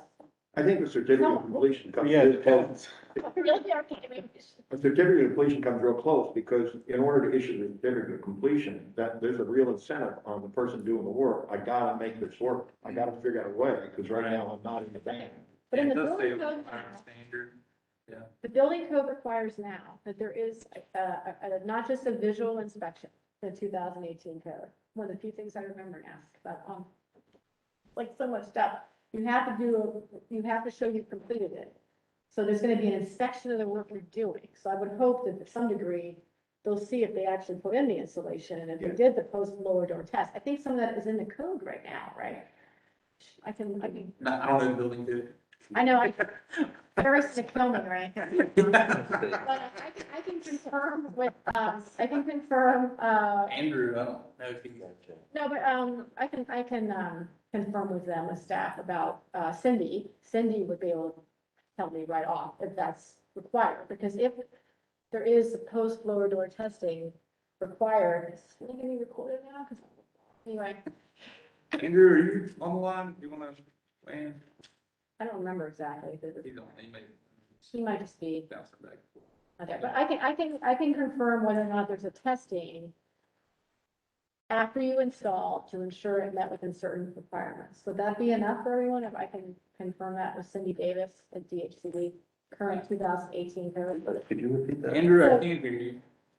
This text is, That there is now a change in the code that's more stringent with respect to what you're installing and ensuring that what you're installing meets the requirements of the code. So if you're putting in, are you doing a visual inspection of the duct installation that you put in? How are you verifying that independently? And there was a change to that in the 2018 code, and Andrew's gonna know this better than I I am. see, but that might not include the energy verification. It'd be more- It was kind of, but it was all part of the package of increasing the energy efficiency. That was all part of that whole package. I can really easily confirm. All right, yeah. I'll figure it out. Andrew's having some audio issues. I think you wanted Okay, to, is it, what's on call? to talk there. Is the our PACE program administrator, I assume that would, if we did a pilot in Loudon, that'd be the county employee. I think that's what we're talking about, yeah, to do that. Yeah, he said, I don't know what's going on with the mic, but agree with Abby. Would be good to confirm inspection requirements with BBC. No, that's, we're all shell shocked at the last billing code. Okay, I'll confirm. All right. You're right. Well, I guess we agree on a lot of these program recommendations. The legislative guidance is, another thing. I mean, we have these two options. The initial option is to regulate our base exactly like, any like mortgage or financial product, which I don't know that that would work really, from what I've read. It may not be, if you do it that way, it's just the same thing to net zero as far as having a program, because it's like, you just make, So the other option is to do it the way it's already been done, which has its own problems and age as well. So I don't know if there's a third option or something. I think that's what we're discussing, is kind of the third option. Yeah. But that's a good point about things like underwriting. Would they be along the lines of mortgage lenders in this? What did you say, Vanessa? Like things like underwriting, would that For the be underwriting. in this potential pilot program I'm talking about, I think it should have the mortgage, I think we would have to meet that standard? incorporate the minimum requirements of the mortgage instrument, right? Yeah, I mean, I think that they need to be part of this process. I think that's what's never happened before. That's perfect. So if we, we've gotten feedback from a few people, I think we need to go in and maybe change some language throughout the report, just to make it, a little more neutral. We do that and add, this other recommendation on a pilot program. And got you guys a draft, like by another draft by like the 6th of October or something. And, you guys looked at it and got back to us. I don't know, about the 12th. We have to submit it on the 15th. Maybe we could do it on the 18th, like potentially, the Friday. So You have to submit it by what day? by the 15th to the governor's office, to give the governor's office some time to review it. And then it's due December 1st. So does that timeline sound like So it? you get it to us the week before? I'm saying like the 6th. Oh, the 6th, okay. So, yeah, so then, Yeah. if you could get it to us, then maybe by like the 12th, so you'd have a week, a little less than a week with it. Because if you guys come, unless, hopefully you guys will get it back to us and they'll be like, oh, it's great, you guys did everything you said. But, Give yourself more time, I'm just kidding. right, but, If we can get it out earlier, we will. Yeah, do you, so you would need. we're trying to get it out early, yeah, but, maybe, we've been busier than we ever have, lately, but, It's like next week, the Division of Energy, right, or Division. Yeah, next Yeah. Friday. October 1. Is this Friday? Where's the Next party? Friday. It's Friday, yeah. So we'll try to get it, Last and distance somewhere. well, yeah, maybe we'll try to get it by like the 1st or so. Larry's out the rest of this week. So in terms of, I need to get you some answers about what completion means for the code for the energy efficiency components from Cindy Davis, which I can do. Would you also want me to try to reach out and find any information about Sonoma County? Or would that be something we would just mention to be discussed in the pilot? Just a brief overview would be great, I think, of what we really need when we're saying the county is the administrator, Okay, what do they actually do, who do they partner with? I'm just trying to write my own note here. so. I think it just depends on how in depth you want. I mean, I'm thinking this recommendation is going to be pretty high level. I don't know, I'm thinking it's going to be a paragraph, like next to, Yeah, say, like, do a, we can talk about market research. I know you said some about Loudoun County, and then the recommendation, we can say, Loudoun County is a good place to do it because of the market. Or no, you're saying not to use. Yeah. Keep it high level and just say. like, Let's hold on that. Yeah. I want to talk to David. Yeah. I don't have any problems mentioning Loudoun County. In fact, I think it'd be kind of cool if Loudoun County was mentioned. But I don't want our feet held to the fire to say, yeah, we absolutely got to do it. It's going to take a vote from the board to say, you can Right. touch this thing. Right. So it'd be, I mean, you could say a pilot program in county would be really an interesting idea. Loudoun County, among others, might be a great option Yeah. for the following reasons. I mean, you could do that. I think it'd be fine. I just want to really get David before. And Andrew McClellan is a huge supporter of PACE in general in Norfolk, so I'll also just kind of reach out to her to see in case, Yeah. more than one local government. And you had some problems with the low income section. Sounds negative to PACE. I felt like it's just saying like there are two sides to that some people say it's a good product for low income, but some people say it's not.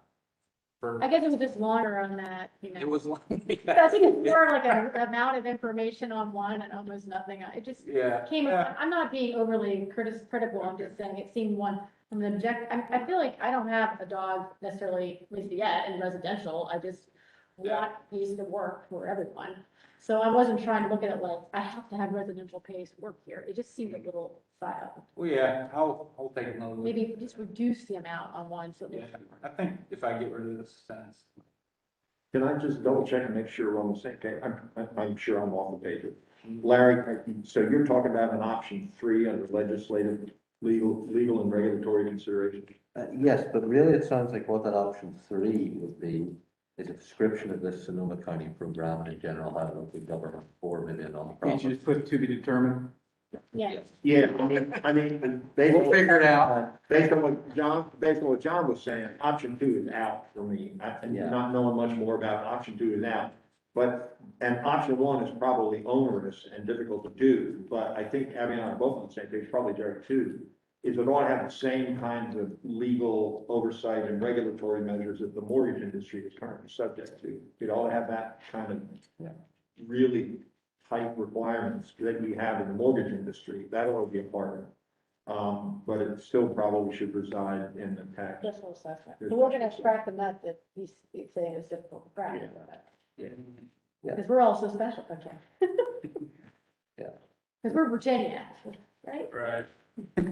Well, yeah, so Virginia's for loans like that. I mean, we do our best to put a third option there, but then there's still gonna be another recommendation here that says, you know, or that maybe there'll be a recommendation options where we say.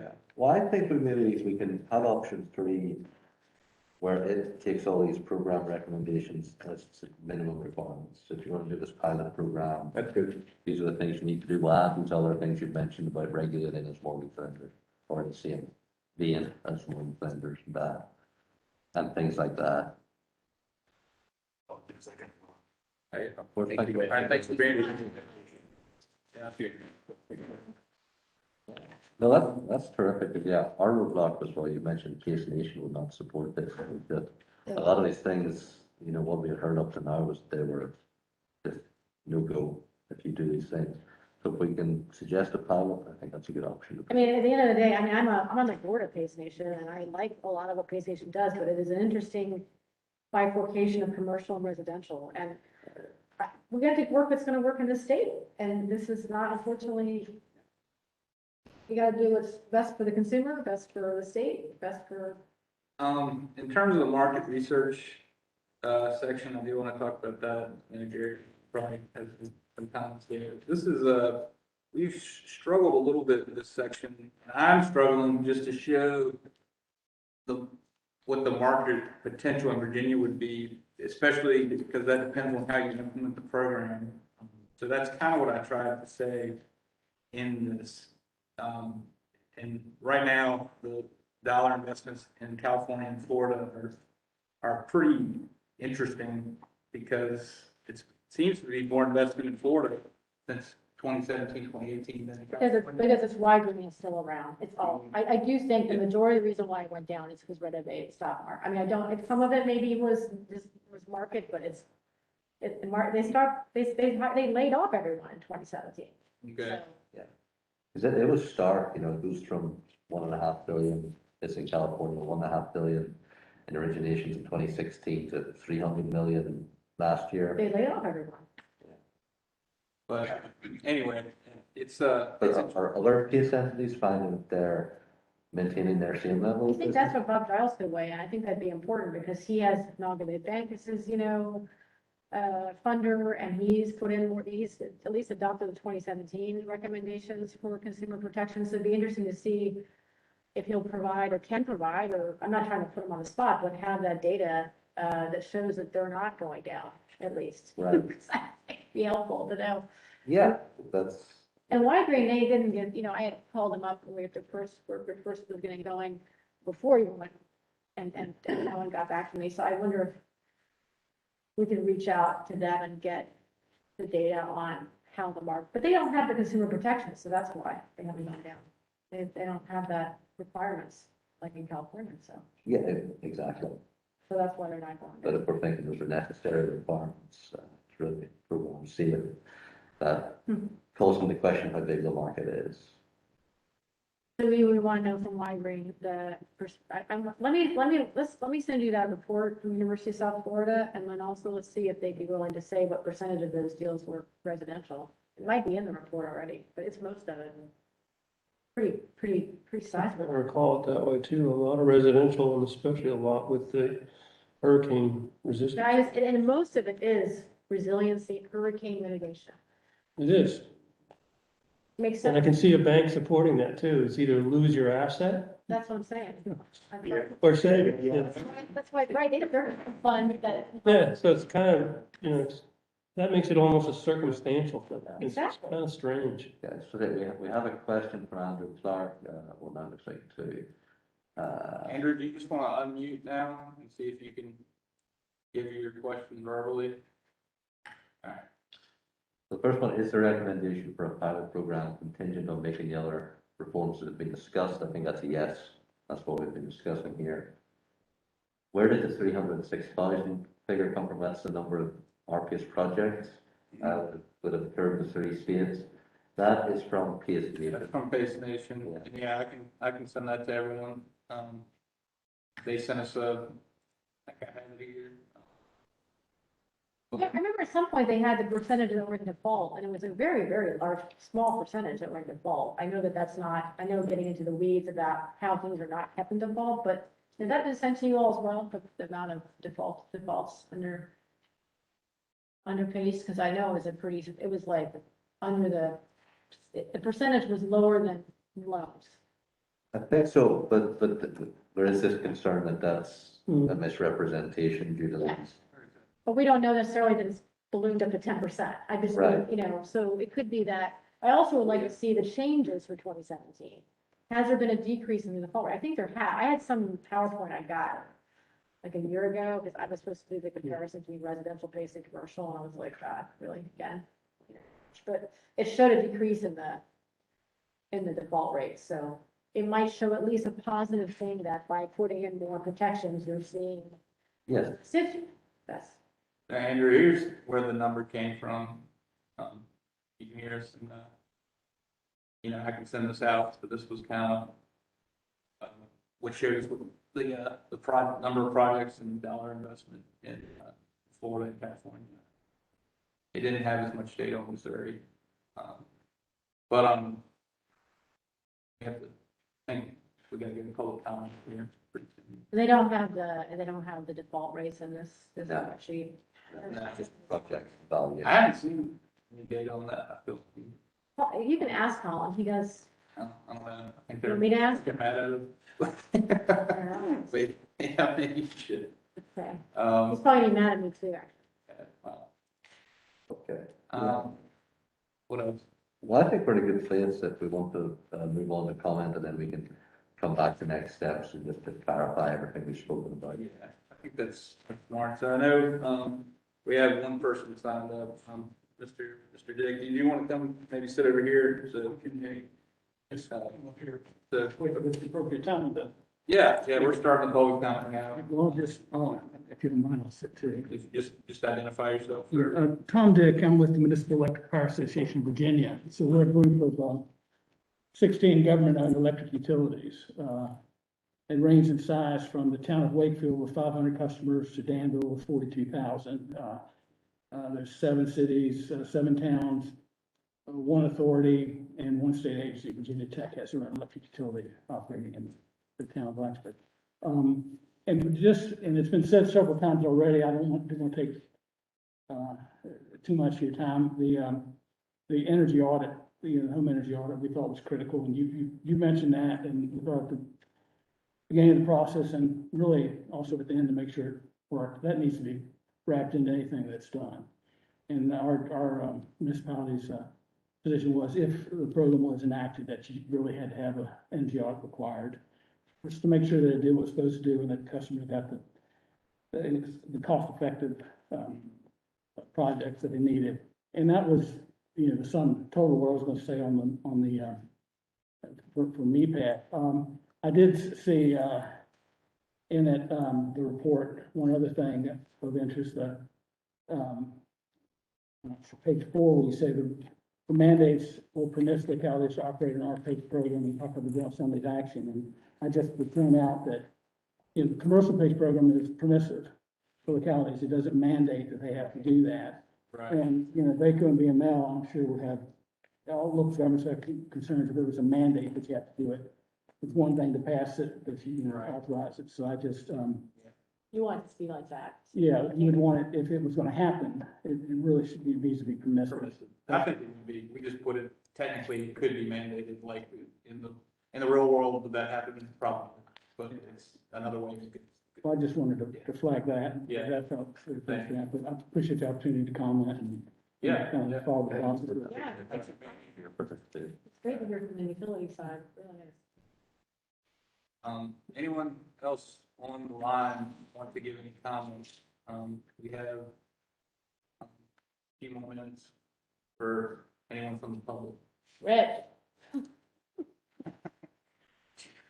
Richard mentioned that he didn't have any comments for it today. But,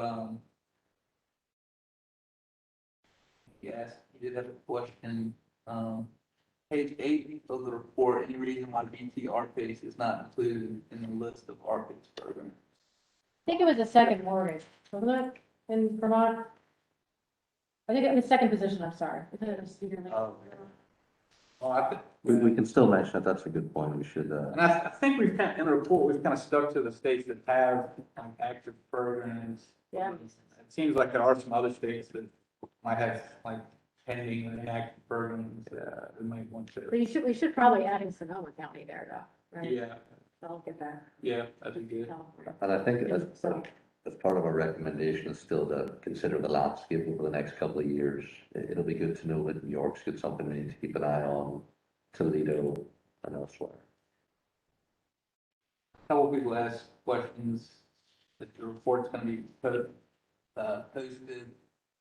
or done. I think it'll be a public document. I don't know if it'll be, we could probably post it to the Evening website, but, I told her I would double check. Wouldn't it be on town hall? Yeah, it'd be on the town hall, so that's a good point. So, What does it say about my name is there, doesn't it? Other way. I mean, no, but, Andrew, we just said he agreed with Oh, you. okay. If it confirmed. Anyway. All right, well, if there's no other comments, we can go into the next steps. So, and I think I already kind of mentioned that we're gonna get another draft out of the work group and, just, if for the recommendation, if there's any language that you think should be included, I mean, you can pass it on to us too. Yeah, So it's not like when you get the next draft, you're seeing it for the first time, but, I think, we have a good timeline for getting it submitted. Larry, what else? yeah, I think that's a good point. Please continue to provide feedback as it occurs to you. And the 3 things I have jotted down and we will do in the report is 1, sketch out this pilot program. 2, fill in the details in these other states that perhaps some of our RPACE programs, but are in some way RPACE enabled or getting there. And then thirdly, we'll make sure the language of the report does not give the impression we are against RPACE as much as we're just not entirely sure how to implement it successfully right now. that's awesome. Yeah. Yeah, I think that covers it. I think so. Yeah, really? It's a great paper. I mean, It is, if you yeah. want to know about our case, it's the place to go. Yeah, we did our best to make sure it's all encompassing, because it's been a lot of information. We've listened to a lot of people, so, but now we're armchair experts on our face. And I'll update you all, October 7th is when Virginia Beach will pass or not pass commercial pace. We're having a public hearing tomorrow, so I think it's likely to pass in 1 I just put 15. You're never going to get that figure right. Every time I state that, it's always just a little behind. Well, heck, I remember talking, I was like, what, Danville? I called up Dan Farrell, who was the program manager. He's like, what, Danville? I'm like, yeah, did you know that Danville has a pace, commercial pace ordinance passed? Yeah. All right, well, I think with that, we can go ahead and adjourn. We'll do our best to get the Steve anything we can, and so we can get the report finalized. Great work, you guys. Thank you. very much. Thank you, everybody. Thank you all. Thank you. Thanks, Deb. Thank you for all the hard work. Yeah, really.